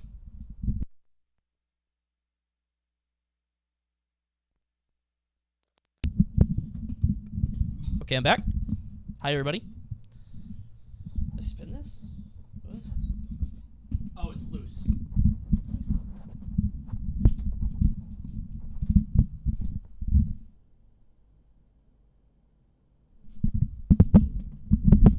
My brain stopped. I was like, wait, why is it doing that?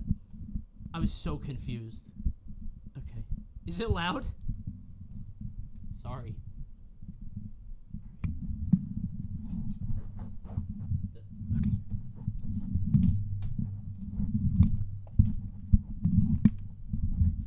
One second.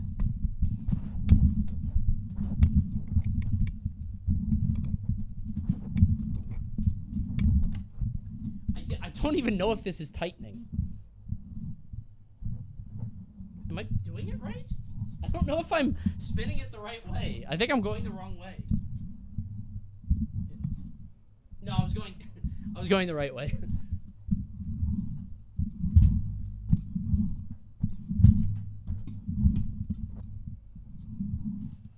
This is oddly soothing. Yeah, this is the stream for the next hour. I don't think it's working. Oh, because this is spinning too. Never mind. Oh my god. It's because the thing... Whatever. Okay. Alright. I'm still wearing these. I'm going to change out of this stupid shirt. This is dumb. I forgot to leave the music up. Whoops. I'm on a big Mario Party music kick. I don't know why. Okay.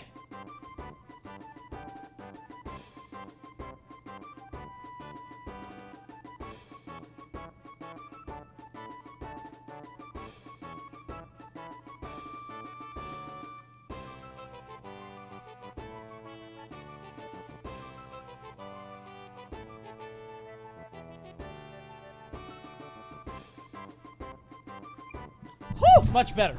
I bought a suit today, dude. I had to wear a dress shirt and shit. I had to by a tie. Yuck. P.U. Oh, I found my Katamari hat. I found it. It was in my room. I don't know if I told you guys. I found it. Yeah. I feel so silly. Has my cam been out of focus all night? Oh my god, it has. Holy shit. Whoops. Like this? Whatever, good enough. Okay.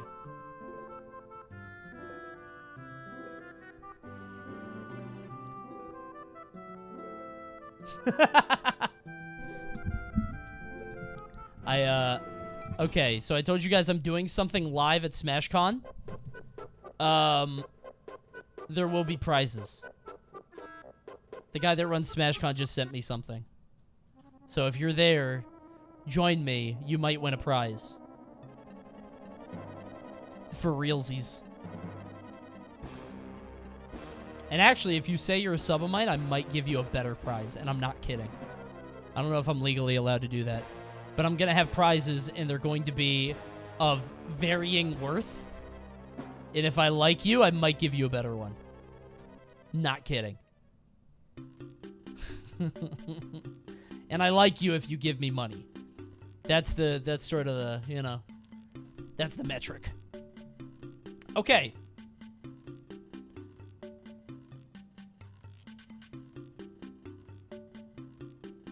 Hold on. Hold. Oh, wait a minute. First off, I want to watch this. This has nothing to do with what I wanted to see, but this came out. Hold on. This just dropped. Wait. Kirby Dream Buffet! I was hoping it would have the release date. I just want to see when it comes out. Hold on. We'll get to the thing I want to do in a second. I just want to see this. Hi! Get rolling, eating, and growing. Is it just Fall Guys? Is it Fall Guys? Kirby's Dream Buffet. Everybody said it was Fall Guys. One day, the Dream Wait, why Force am I so suddenly big? What shrinks the fuck? Kirby. Oh, it's because I... To enjoy this My bowl bad. of sweets to the fullest, Kirby gets rolling Whoops. into a competition. I was like, wait, what? What happened? Up to 4 players There. can play together. Eat the most strawberries across 3 game types and aim to become the biggest Kirby. Who's eating Kirby? Oh, it's Master Hand. I saw, like, Most the strawberries tongs across pick up 3 Kirby. game That's types terrifying. and aim to Isn't Kirby, like, a god or, like, a celestial body? become the biggest Kirby. Oh, my God.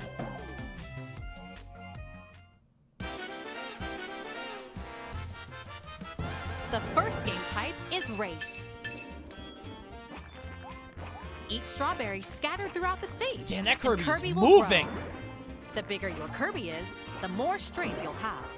Die. Eat a tasting You victory. can kill other copy Kirbys? food abilities. Eating these will give Kirby palatable powers. Eating what? Sweep up oodles of strawberries with Tornado. Or easily slip through walls with Jelly. Use them at the right time to cream the competition. Dude, this seems hard.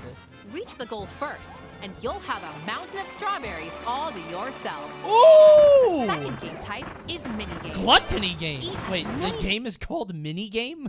strawberries as you can before time is up. All right. Strawberries might fall from above, or be hidden in boxes. Who knows where they'll appear? Not me. Try to get as many as you can.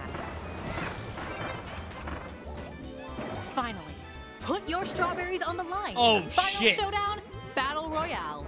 If you knock opponents on the stage, you They might die. be able to steal all of their strawberries. Use copy food abilities exclusive Dude, to Battle this Royale, looks like Drill intense. and Stone. And Make an aim for a 8-year-old huge rage. haul. If I was a Yet, kid, I would not be the able to play biggest this without Kirby will screaming. be crowned the winner. Raging at the Kirby food game. Earn different rewards based on the number of strawberries eaten. Wait, what do the costumes Can matter? Change Kirby's appearance. Like, if you're gonna change you can also forms select anyway, you color know? variations and play with your preferred Kirby. Collect character treats featuring characters from across the Kirby series Oh my god. Oh my god. and use them as the pedestal. This is so shitty. This looks so bad because, like, this Krakow, you could just find it. Hold on. Krakow Kirby. This Krakow image is like one of the first things that comes up when you search Krakow. It's literally the same thing. It's the same image. They just put it on a cookie. I can't believe that. Why do you know this? Because I love Krakow. I be looking at Krakow sometimes, okay? I'm just saying, like, these images are just actual art that they just didn't even re-render. They're like, fuck it, just put it on the thing. Still at the starting line. Sometimes I just bring up Krakow on my computer and look at him for 3 hours. Additionally, more stages I love can be Krakow. played, He's my favorite. depending on how many strawberries you have overall. Pass a Joy-Con controller to a friend for 2-player local co-op. Nope. Play local wireless mode in a 4-player gourmet festival. Or compete in mouth-watering matches online with up to 4 players around the world. Online. Austin, what's good, brother? Is it time? What, you trying to play Kirby Battle Royale? Which Kirby will take the cake? I will take the cake. Kirby's Dream Buffet. When? Available August 17th, only on Nintendo Switch. Wait. Oh my god, that's when I go on vacation. Fuck. I'm gone. I'm in Jamaica from the 17th to the 24th. That means I'm going to come back and nobody's going to be on this game anymore. Oh. Fuck. Play it on vacation. But then I don't get to share the experience with you. What's the point in that? Guess your family's going without you? Not even for a full Kirby game. For a fucking WiiWare Battle Royale. That's funny. Okay. Now, because I'm going on vacation, we have to do a cheeky bit of farming. And usually, I don't just watch videos like this. But this is a special exception. Okay? Because we need to fill up some days. And this might be funny, and it might work, or it might not. I don't know. We're going to experiment a little bit. If it doesn't work, then Vince is going to have to put a Balan Wonderworld.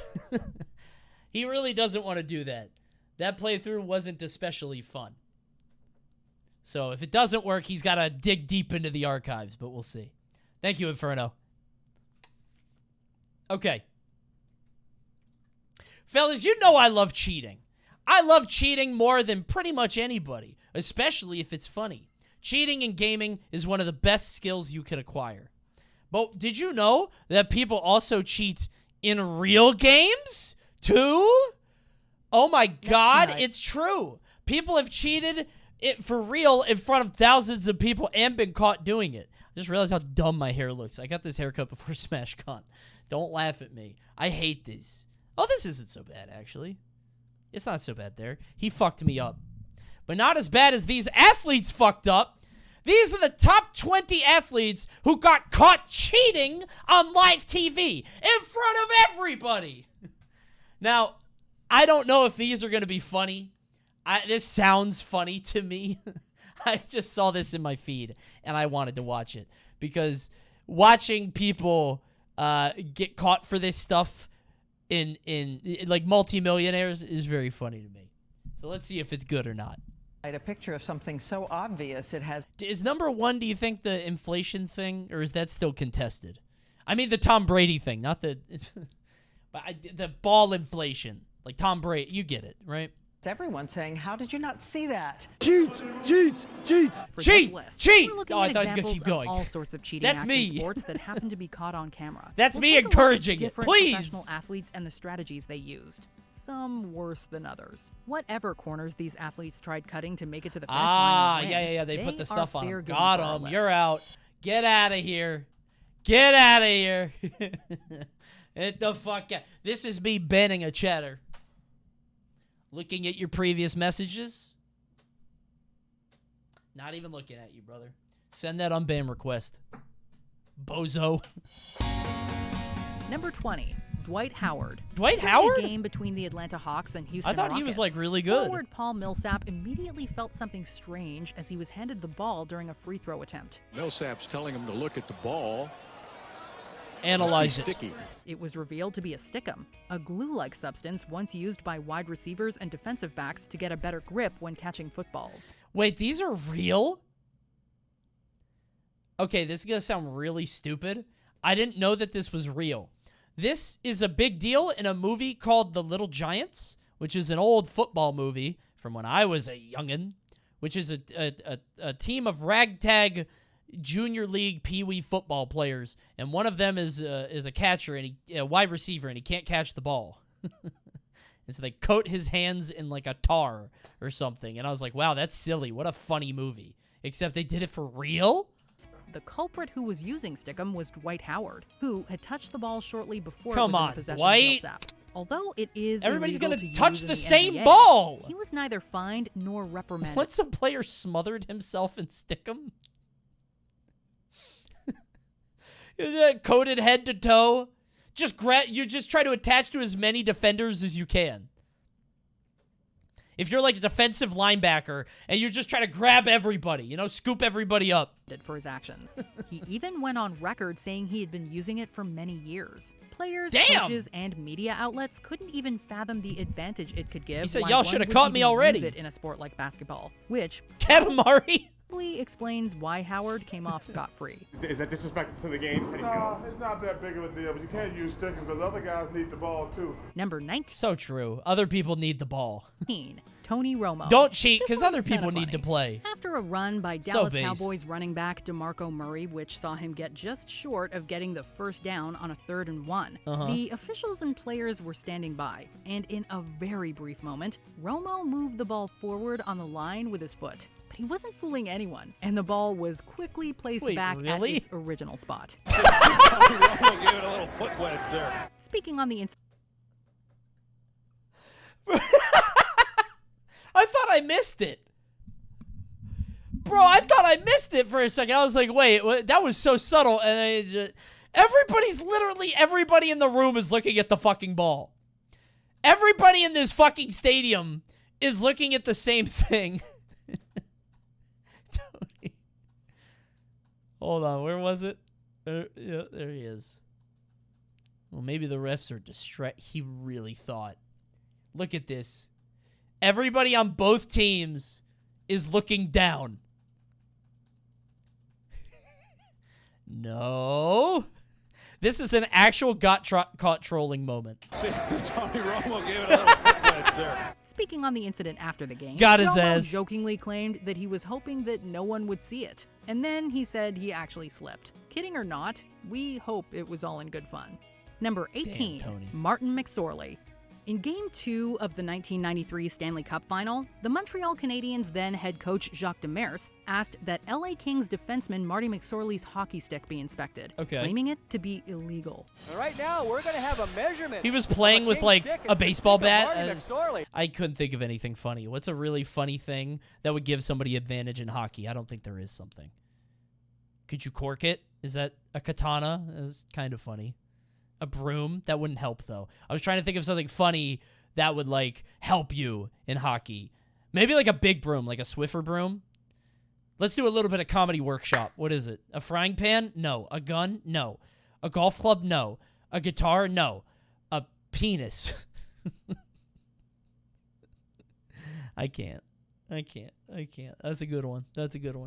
Upon inspection by the officials, this turned out to be the case, as the stick was curved beyond the limit set by the NHL. Oh, that shit's McSorley would receive a curvy. penalty for unsportsmanlike conduct. A curvy Many saw stick. the incident as a turning point in the series, as the Canadiens scored on the ensuing power play, wound up Damn. winning that game and the subsequent 3 to hoist the Stanley Cup. Bro lost the game because his stick was too curvy. That's so sad. While McSorley would admit Can't wrongdoing, relate. he also believed What does that mean? Why'd I say that? What the fuck? Cut that. the Canadiens Cut that. Cut what I just said. Don't put that in. That's a weird. knew he was using I an don't even illegal know what stick I meant. I beforehand, don't know what I and meant. that I their don't know what call I meant. was playing. I don't know what I meant. Number 17, Will Smith. That Will Smith? Not an athlete. Not that Will Smith. This Will Smith. Okay, funny. Get the fuck out of... Oh, he looks... Bro, he's a shiny. He's like a foil card. Look at that. Oh my god, it is glistening. He's just sweating, bro. Bro, he got us 8 games? Oh my god. Dude, sunscreen is like the worst excuse. Yeah, I got this little patch right here. Just this spot of my arm. Oh my god, it burns. Very fair-skinned right there. So what does that do for you? I think I've asked this on the stream before, so forgive me. Is it just a better grip? Yeah, what does that do? Increases grip? Is that important when you're throwing a ball? Better grip, faster spin, more movement. Okay. Number 16, the Houston Astros.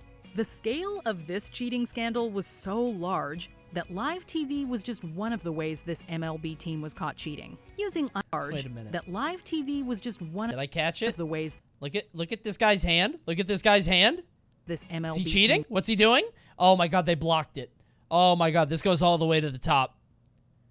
They hit it. What is he doing back there?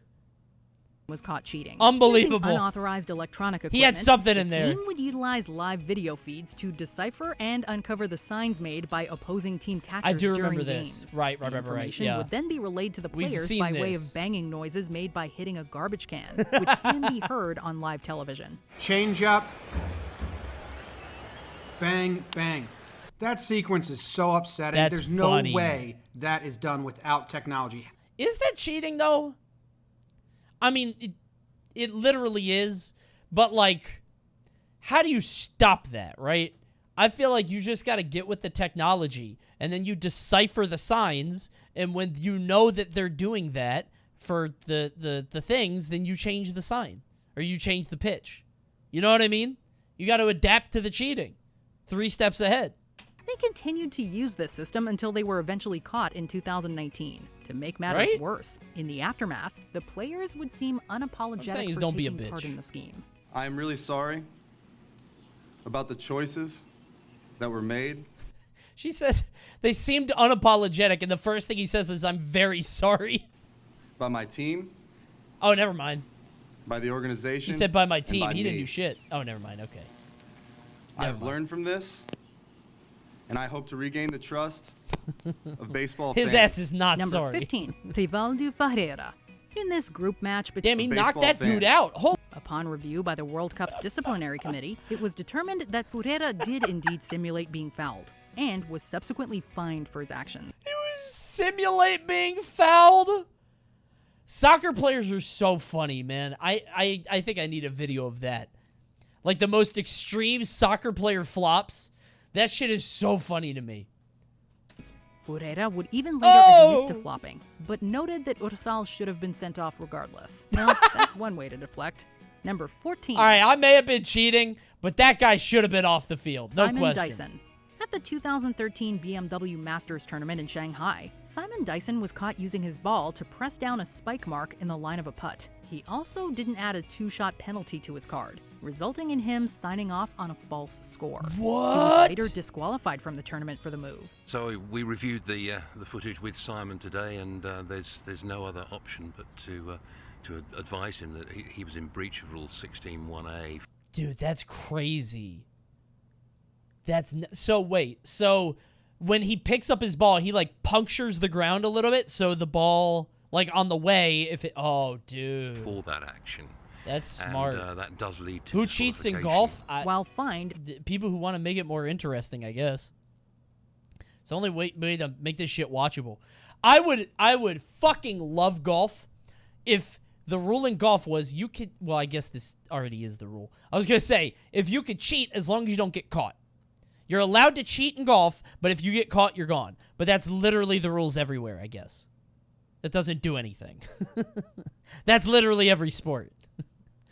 I love the idea that you're encouraged to cheat, But, you know, if people find out, then you're okay, never mind. $49,000 and that's the rule in relationships too. So true. Sentenced to serve a 2-month suspension. It would later probably made some viewer very sad. Listen, it wasn't your fault. Be changed to an 18-month probationary period. Although Dyson apologized, he didn't admit to any wrongdoing, calling the incident a quote accidental mistake.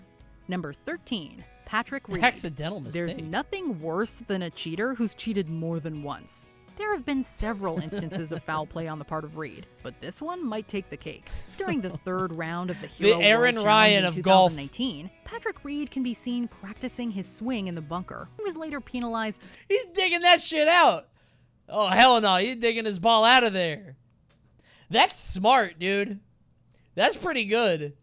Again, I would really enjoy golf if everybody cheated. And they just have different ways to cheat. 2 strokes for his actions, but the whole incident just gave further justification as to why Reed is arguably one of the most disliked athletes in the sport of golf. Oh, that's funny. Number 12, Vincenzo Nibali. Is number 1 Armstrong, you think? I just saw the cycling. Does Lance Armstrong count? It's not like he cheated in the thing. He just cheated by using enhancing drugs, right? Like, he wasn't caught on TV, yeah. Okay. Racing in the Vuelta a España in 2015, Italian not the cyclist same thing. Vincenzo Nibali got into some trouble when he crashed during the course. But that wasn't the only trouble he got caught up in during the race. In order to he got in trouble for crashing? Seems kind of fucked up. Some ground and catch up to the peloton after crashing, Nibali would get hold of one of his team's cars, and he was towed through part of the race. Racers do this often, but as long as it's for not too long and it isn't so long, losers. However, the footage showed Nibali was clearly trying to use this to his advantage. Why does nobody do that? Why is nobody else doing that? That's unbelievable. That rules. Dude, everybody should do that. You should, okay, there should be a car that drives past every, like, minute or two, more like every 30 minutes. And if you can grab the car, you get a ride. But there's only so much space. So you gotta, like, oh, dude, that's the Mario Party mechanic. Oh, my God. Oh, my God. That's how you make cycling interesting. Because the car comes up from behind. Yeah, it's Bullet Bill. The car comes up from behind, and it's going to pass the people in last first. And then if you're in first place, you see the car come up, and you're like, oh, son of a bitch, there's no more room. Where do I grab? You got to fight. Yeah. You got to punch him out. You got to show up with a chain. Now you're just playing Road Rash. That's an old game. Oh, dude. The cycling race starts and nobody's pedaling. Everybody's just waiting for the car. That rules, man. Oh my God. To no one's surprise, he was thrown out of the race. Why would you ever let go? You have to let go after 20 seconds. Wait, no, that doesn't make sense. Because then, okay. You have to be ripped off. Somebody has to fight you to get off. The car goes increasingly faster. Like, you start at like 5 miles an hour. And it goes up to 10, 20, 30, and then it goes up to like 100. There you go. What? Car starts swerving. Oh my God. 3 people in a row. Look at this. The hive mind. The hive mind here. The car turns off course eventually. You think the car eventually like pivots totally off the road? And you just have to go with your gut. Really can't help but wonder how Nibali and the rest of his team thought they were going to get away with this with the cameras on. Number 11, Michael Pineda.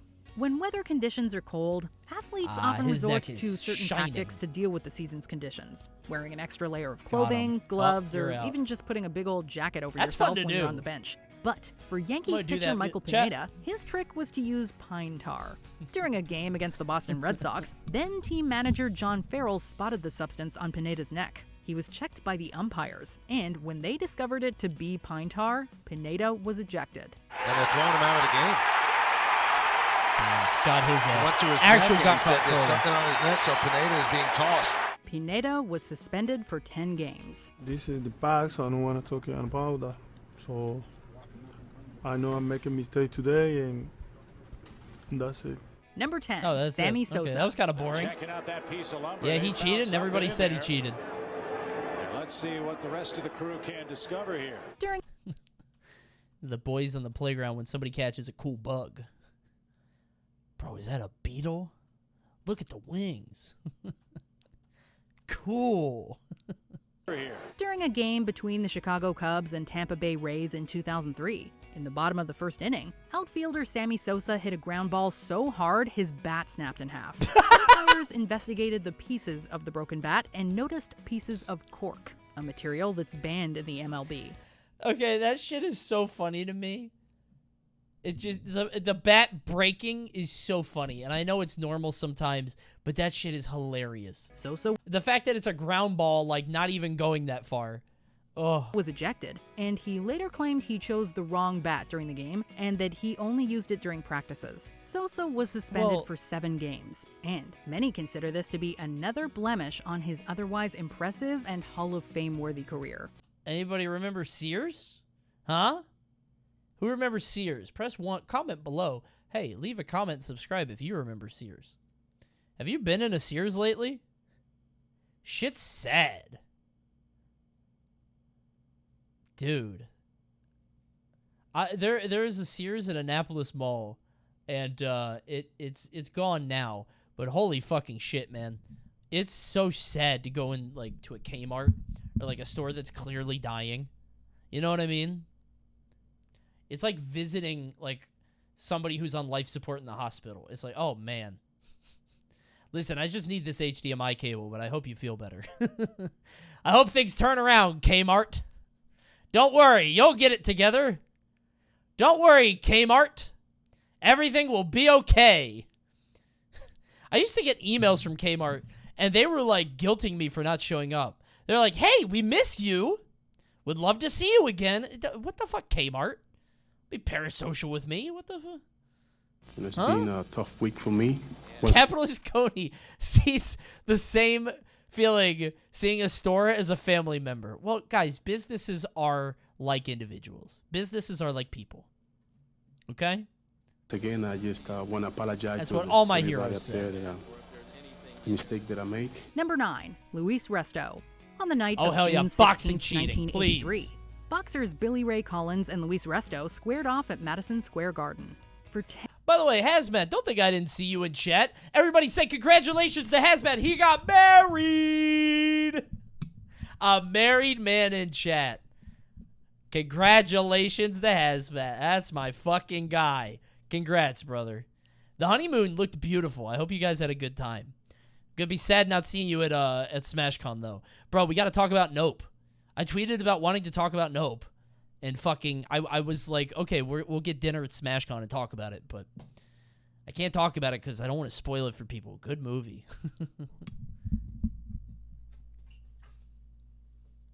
Oh my god, thank you, Hef TV. Big ups for the raid. It was the best. I can't wait to tell you all about it. Dude, I've seen so many, like, video essays that are, like, totally different from what I thought it was. Like, I think it's a certain, like, everybody had different takeaways from the movie. I think it's really interesting.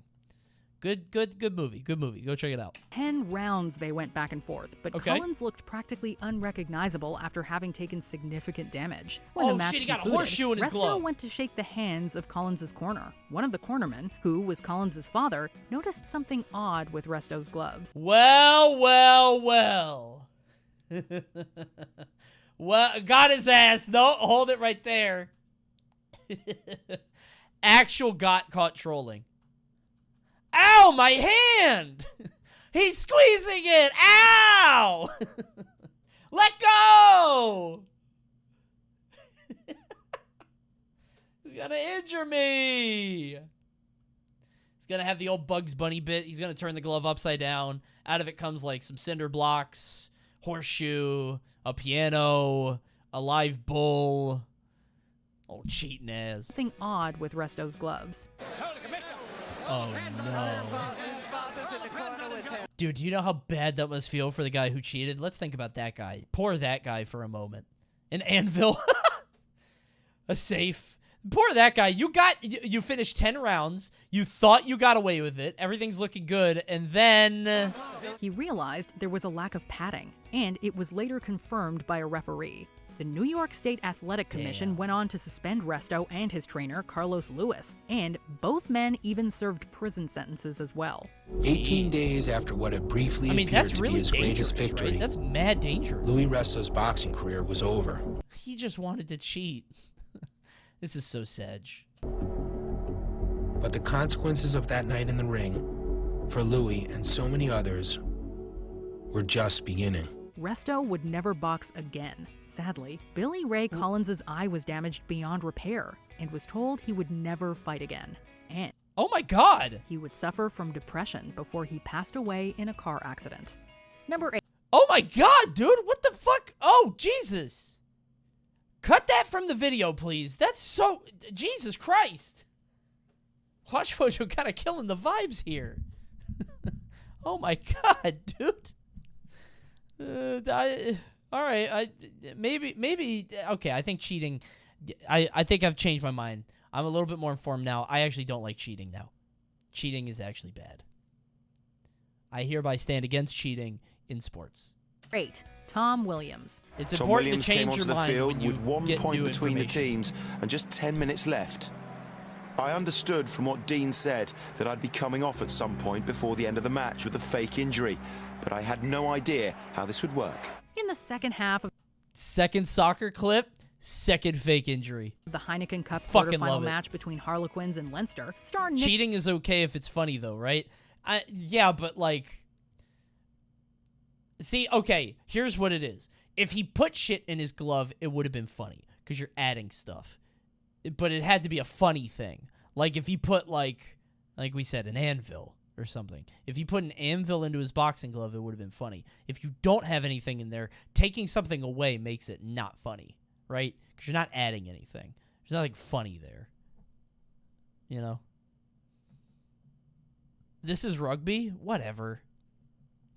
Shut up. Nick Evans injured his thigh and went to the bench. Soon after, Harlequins coach Dean Richard wanted to put his go-to player back in the game, but rules state that a player who's already been subbed cannot return to the field unless they replace a player who suffered a blood injury. So, to get their man back on out there, they had teammate Tom Williams hide a blood capsule in his sock that was given to him, and then bite on said capsule to appear injured in order to make the switch. Spectators and viewers alike were stunned because no one had seen Williams actually sustain an injury. Nobody even touched the guy.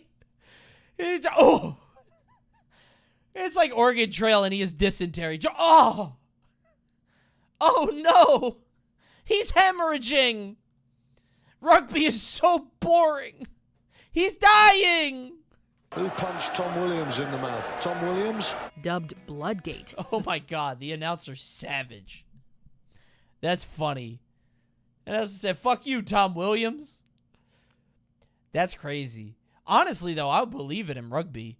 If somebody, like, hitting you in the fucking gut, they don't have padding or anything, right?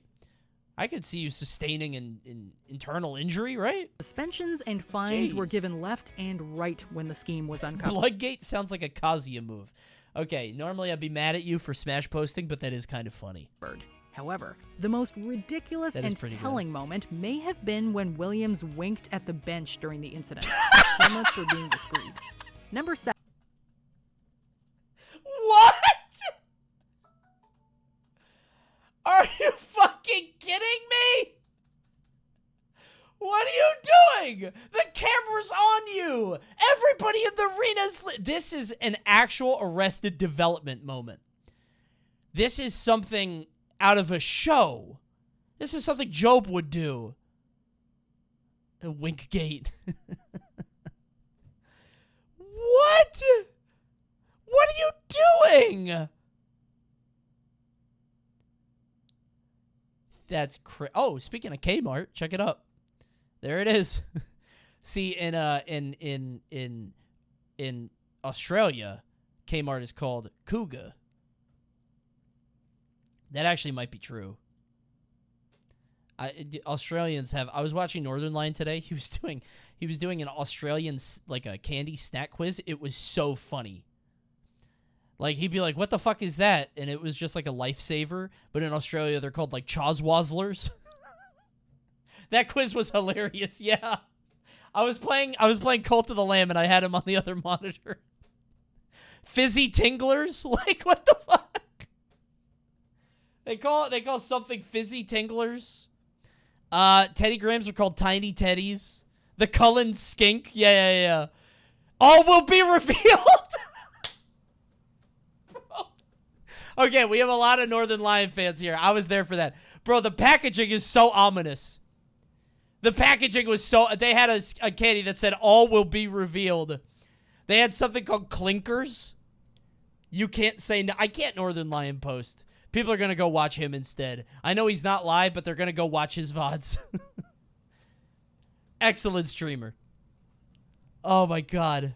All guys over 26 like Northern Lion. I think Northern Lion and Germa are like the two streamers every streamer wishes they could be, right? They got in at the right time, and they're doing their shit. You can't really do what they do anymore. You can't get big doing that, just playing games. So you just look at them, and you're like, damn, that must be nice, you know? Now you have to get big by, like, doing reacting or whatever, collabs, right? You know? Zoomer shit.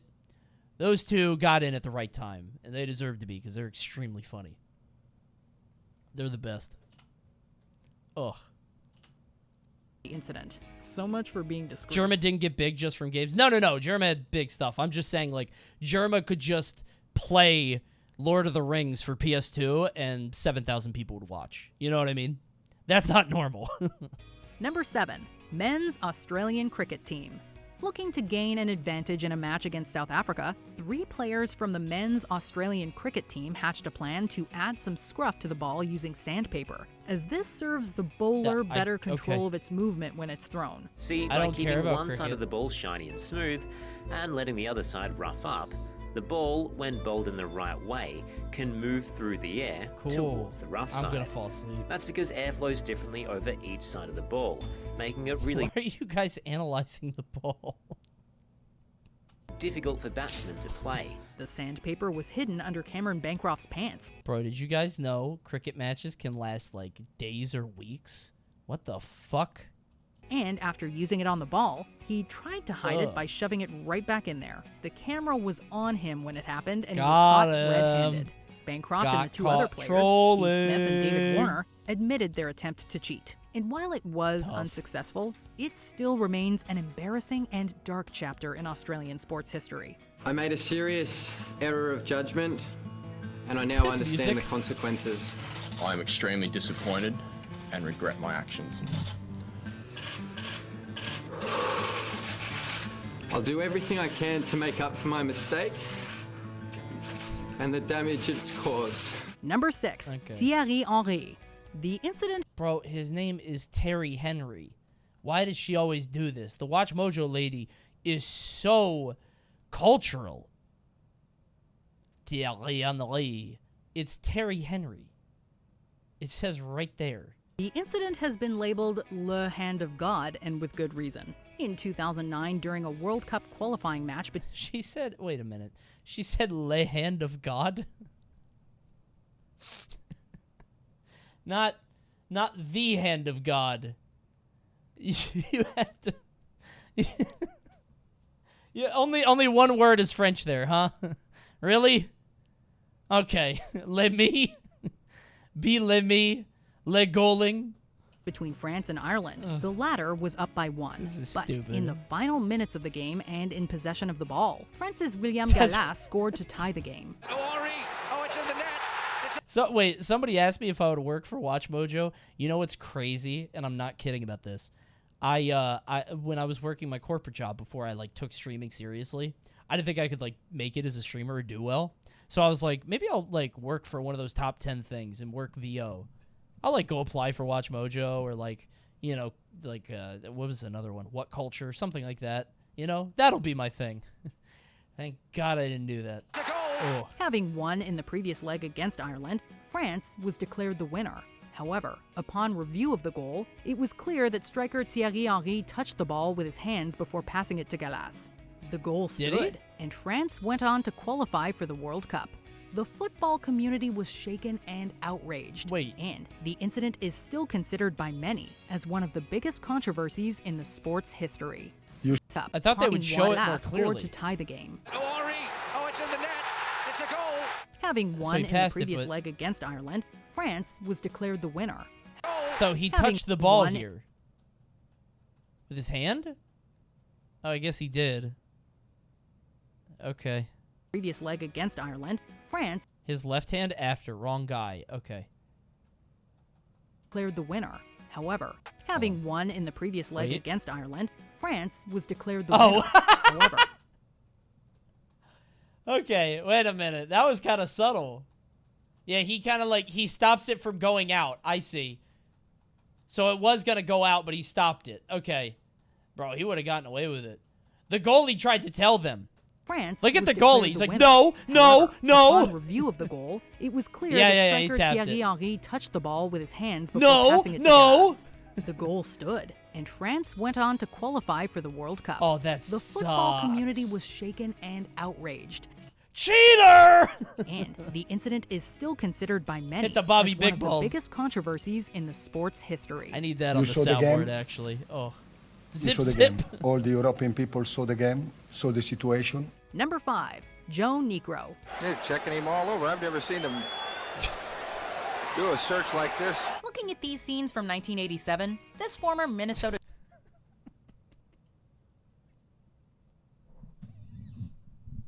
I was waiting.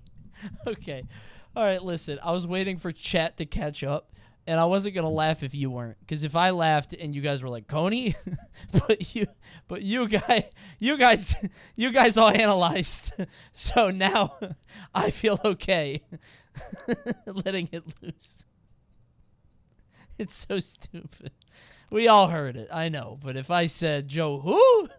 Then chat would have been like, why, Coney? Why is that? Okay. And now she doesn't bother with pronunciation. Quite interesting, huh? She was very careful with the French names. Negro. The Twins pitcher should have stayed home that day. Good strat, by the way. Yeah, you pick it up after streaming for a while. Don't put that on YouTube. Or at least not tried hiding an emery board and sandpaper. After referee Tim Cheetah demanded he empty his pockets, Negro tried playing dumb by pretending to have a sudden urge to file his nails. But Bobby Brown, the then president... Well, okay, go back. I haven't been listening to this at all. Sorry. Number 5, Joe Negro. They're checking him all over. I've never seen him. She really didn't even try. Okay. Do a search like this. Looking at these scenes from 1987, this former... Who? What did she just say? Again? This is so stupid. I'm sorry. This is such a dumb bit. I'm sorry. It's so fucking dumb. Former Minnesota Twins pitcher should have stayed home that day. Or at least not tried hiding an emery board and sandpaper. After referee Tim Cheetah demanded he empty his pockets, Negro tried playing dumb by pretending to have a sudden urge to file his nails. But Bobby Brown, the then president of the American League, wasn't buying it. Negro was handed a 10-game suspension, and all baseballs used in that game were removed. Wow, at that, he tried to throw it out? There's nothing. Yup. Oh, this guy's aware. Look at this guy. Wait a minute. Wait a minute. The fuck was that? Oh, that? That's a receipt. Used in that game were removed, leading to his Picked up some retirement soon after the Tylenol and incident. Imodium the other day. Oh, he's out. Oh, get him out. Pop him with one of these. Number 4, Nelson Piquet Jr. Formula One drivers put their lives in danger This guy whenever looks like they a get kid. behind the He wheel. looks. Oh, never mind. He looked like a. Holy shit! He aged like 15 years in the turn of his head. Holy shit! Anybody else? No. Like he looks like a 10-year-old here. In this shot, I don't know why he is such a baby Nelson face. Piquet Jr. And then he Formula turns. One drivers put and their then lives in danger when adult. Oh, he's a grown-up now. whenever they get behind the wheel. What But certain why? risky maneuvers can That's still so be weird. Suspicious. Case in point, the controversy involving the Renault F1 team at the 2008 Singapore Grand Prix, particularly I'm making Nelson that up. Piquet I don't Jr. know. and Fernando Alonso. On the 14th lap, Piquet's car hit the wall, allowing Alonso to win the race. According to Piquet, the event was a simple mishap. But was it really? Following an investigation by the FIA, it was determined that Renault had orchestrated everything. This led to an indefinite ban from FIA-sanctioned events for the team's managing director Flavio Briatore, who would also resign from his position, again. while Renault was given a 2-year suspended ban. So this is win trading. He let him win. Match fixing. Yeah. Bro, sorry to smash post. I talked about this in another video. People used to match fix all the fucking time. If you were in a round robin pool with somebody, you would throw a match for your friend and let them beat you if they were worse than you. Bro, that happened all the fucking time. It was gross. Disgusting. Mewtwo King was the fixing king. Oh, hell yeah. Mewtwo King, and I don't know if this is true. These are rumors. I don't know if it's true. But I'm pretty sure there was a tournament where he was facing a girl he liked, and he went Ganon. You did it too, right? I think I did. Can confirm it happened all the time. Yeah, Esam, I mean, you're from Florida. You guys were grimy. Didn't you match fix the brawl? Hell yeah, I did. Absolutely. It was the Wild West. We all did. We were all outlaws. We were fucked up. But yeah, Mewtwo King, I think, would go Ganon on people. I don't know if I did, but it def happened. I think you did. Eric, come on. Let's be honest. I'm positive. Well, actually, I don't know if you would. You strike me as a logic type. You're prideful. Logic would never match fix. I had too much pride. Yeah. I think you're a logic guy. I'm not that guy. Link the set. I'm sure it exists. Mewtwo King and Brawl against it. I definitely threw sets. I was all about my friends, bro. If I'm in a pool with my boys, if I'm in a pool with Pink Fresh or Kenny or Junebug, I wasn't really friends with Junebug until PM. Like, we were cool, but not like that. If I'm in a Hat, if I'm in a pool with them, fuck yeah. I don't give a shit about you. Player from Nebraska, you drove all the way over? I don't give a shit. Driving 8 hours to play video games. My friend's going through. Eat shit. Go to Subway. Get yourself a sandwich. You went 2-2 this weekend. You would have gotten out of pools if I didn't lose to my friend, but he's just so good. He's so good. Oh, man. He got me. He finally beat me. I was like 50-0 with somebody, and then that one tournament, they got me that day. Oh, man, that helped them get out of the pool. Dude, Vinny threw a match for me at Apex once. I was in a pool with MJG and Vinny, okay? And Vinny and I were, like, pretty cool. I really love Vinny. And Vinny went Game & Watch against me. And Vinny played Ice Climbers at the time. Ice Climbers DDD is like 9-1. It's impossible to win. And he would go Game & Watch, and all he did was down air. And I was like, dude, you don't have to do this. We could just play. You'll beat me. It's fine. He was like, I don't know what you mean. And he just kept down airing. And I'm like, okay. And then I beat MJG, so I was number 1 seed. And he was number 2 seed. So top 3 got out. Me, MJG, and Vinny did. But whoever that 4th seed was, I guess it didn't matter because we were going to get out anyway. But, you know. If it was top 2 get out, MJG would have been fucking pissed. That would have been bullshit. How's your first week as team boss going? It can't get worse, Vinny, can it? He's a good Number guy. 3, Julie Miller. Despite her already impressive track record, Canadian triathlete... This headline is crazy. Bro, Sarah went off on this one. Canadian triathlete Julie Miller surprised everyone by winning Ironman Canada 2015 in Whistler, BC. Though she'd won her division in the 2013 tournament, as well as winning her age group at the 2014 long course triathlon in China, none of her Ironman co-competitors actually saw her on the course in Whistler. According to many, she finished first without completing the entirety of the course, constituting serious misconduct. That's Following actually a thorough some Dick Dastardly investigation, shit. it She was just determined drove that up in a Miller car? couldn't have possibly finished the course as quickly as she claimed to, and was therefore disqualified. Got her Miller can ass. keep denying everything, but she can't change the facts. Bro, this is like dream cheating. He's like, no, man, I don't know what happened. That's crazy. This reminds me, have you guys seen that TikTok trend of like, I've seen this trend, but I'm not on TikTok, so I don't see it. But it's a guy that's like, I'm going to say the word salsa. I only say that because I have salsa here. 1 million times. And then it's like, they're like, salsa. And they're at like 900,992. Salsa. But like, they started at 900,000 and 50. Like they're like 20 away. You guys don't know what I'm talking about? Yeah, it's crazy. Mr. Beast? Yeah, that's another one. Basically, okay, I'm not explaining this well. There will be a stream on TikTok that says, I'm going to say Mr. Beast, let's say 100,000 times. And you turn on the stream, and it's a guy at 99,800, and he has to say it 200 more times. But he starts it at 99,700. So he doesn't do it the full way. Editor, just take this part out. This didn't land. You guys don't get it. It's hard to explain. Whatever. This is stupid. Number 2, Whatever. women's badminton teams. 8 elite athletes who were deliberately and people can pay to reset or get them knocked back. Whatever. You get it. You get it, right? flagrantly losing their matches. Unfortunately, the Olympic Games have often been associated with cheating, whether through the use of illegal substances or other unsporting behavior.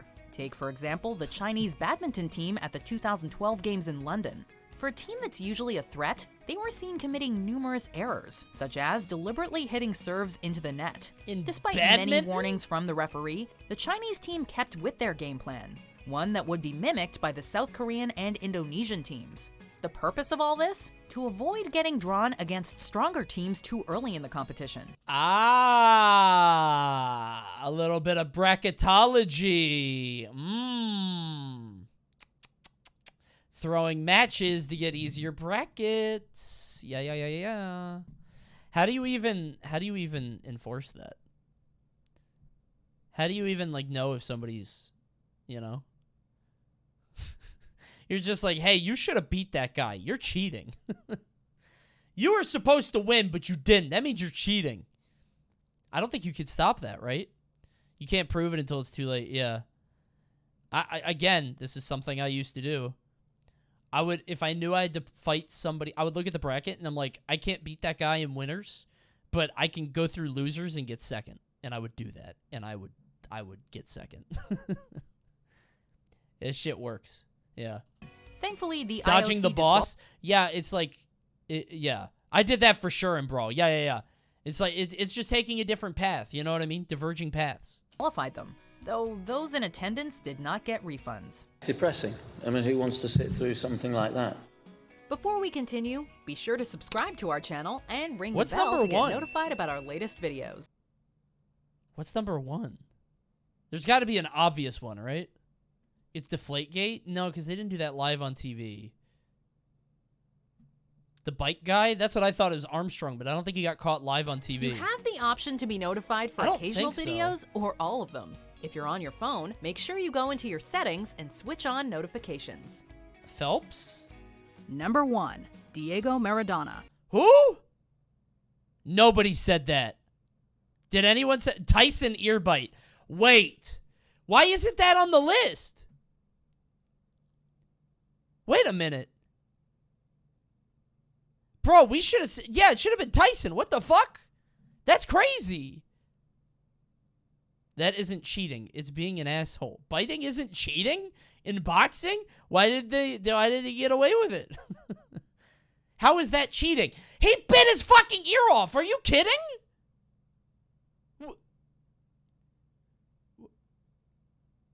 He didn't lie about it, though, and he lost because of it. Yeah, but all these guys got caught. What?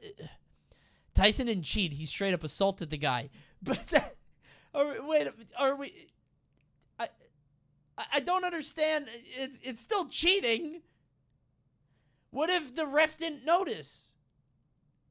Right? Or if Tyson or if Holyfield didn't make a big deal about it. If Holyfield was like, damn, that hurts. How would he not notice? I don't, if Holyfield has really strong ears? What if Mike Tyson couldn't get his teeth through the flesh?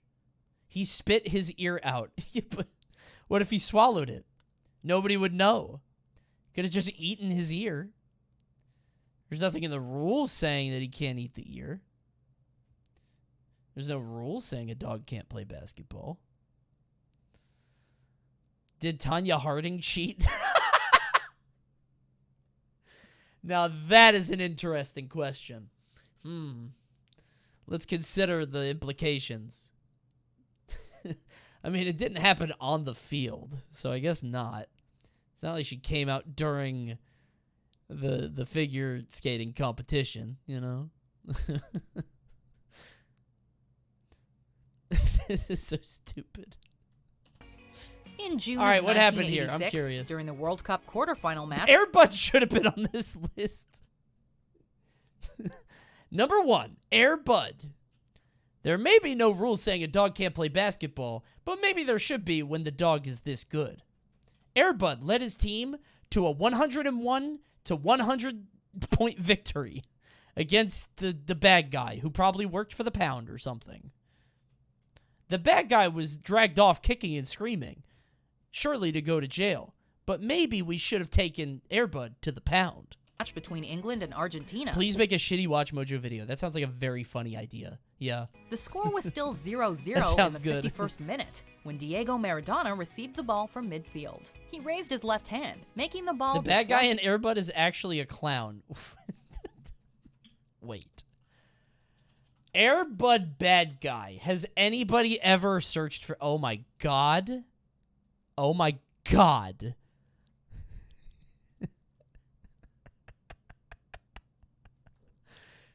Can I watch Air Bud on stream? No way this is DMCA, right? Norman Snively. Well, there's no rule saying you can't watch Air Bud on stream.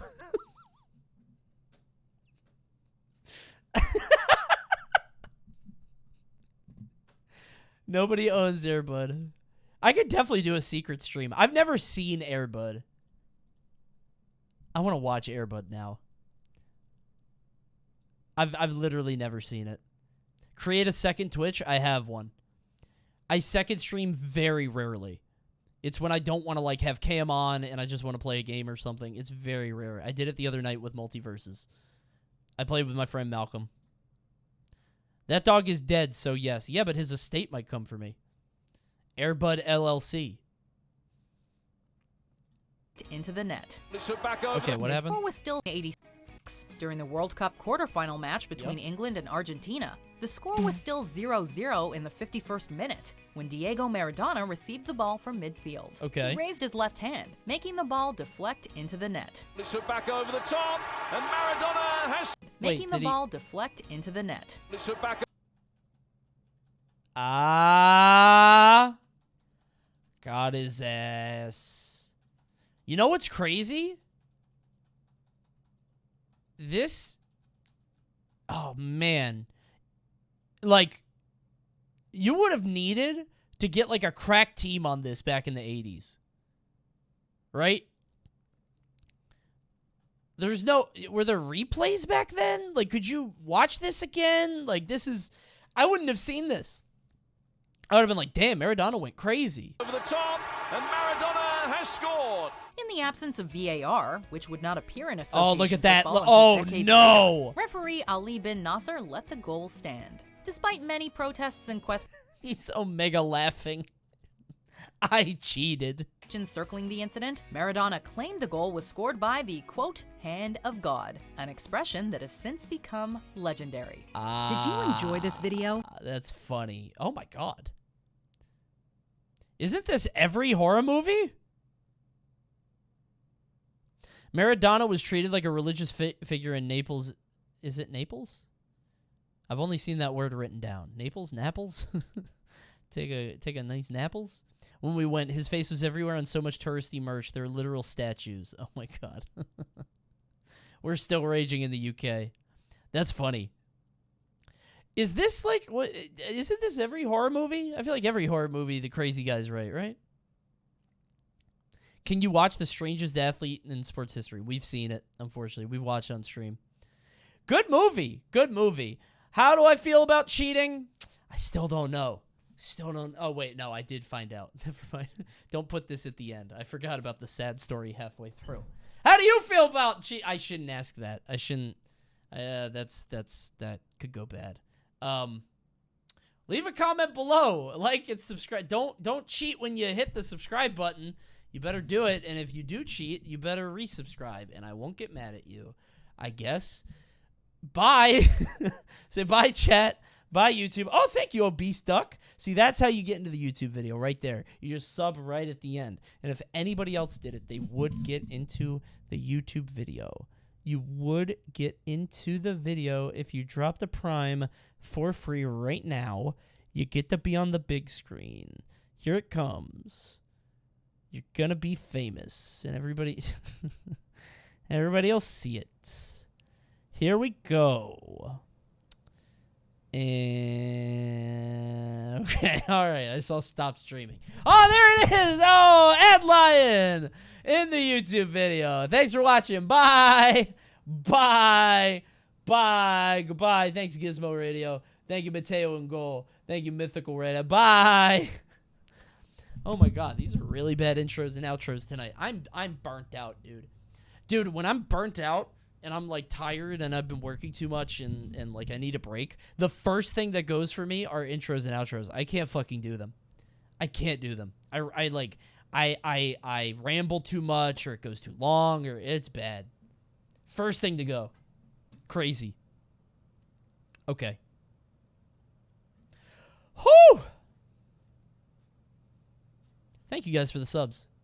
All right, I got to go to bed. I got to wake up at 8 a.m. tomorrow for SmashCon. Thank you guys for tuning in. We are going to... Oh, dude, let me go raid Barb. Hold on. He's playing Cult of the Lamb. Go check him out. He raided me yesterday. That's my fucking guy. Love Barber's King. Go watch him for a little bit. Maybe you'll get a follower in his image. We're going to play more Cult maybe when I get back. Maybe Tuesday. We'll see. Thank you guys for tuning in. All this stuff will be on YouTube soon. SmashCon, I'm going to be there, so no stream Sunday. I'll be back Tuesday. But show up Saturday. I'm going to be streaming here Saturday night. Saturday night, I think, as far as I know, unless something goes wrong. It's going to be fun. I think I have a really fun idea if we can get it working. It'll be good. Bye. How I love this pretty bed. Now I'll rest my weary head. Good night. Oh, I should have popped the bounty. I forgot about the bounties. Oh, I have Noah's heart. All right, bye.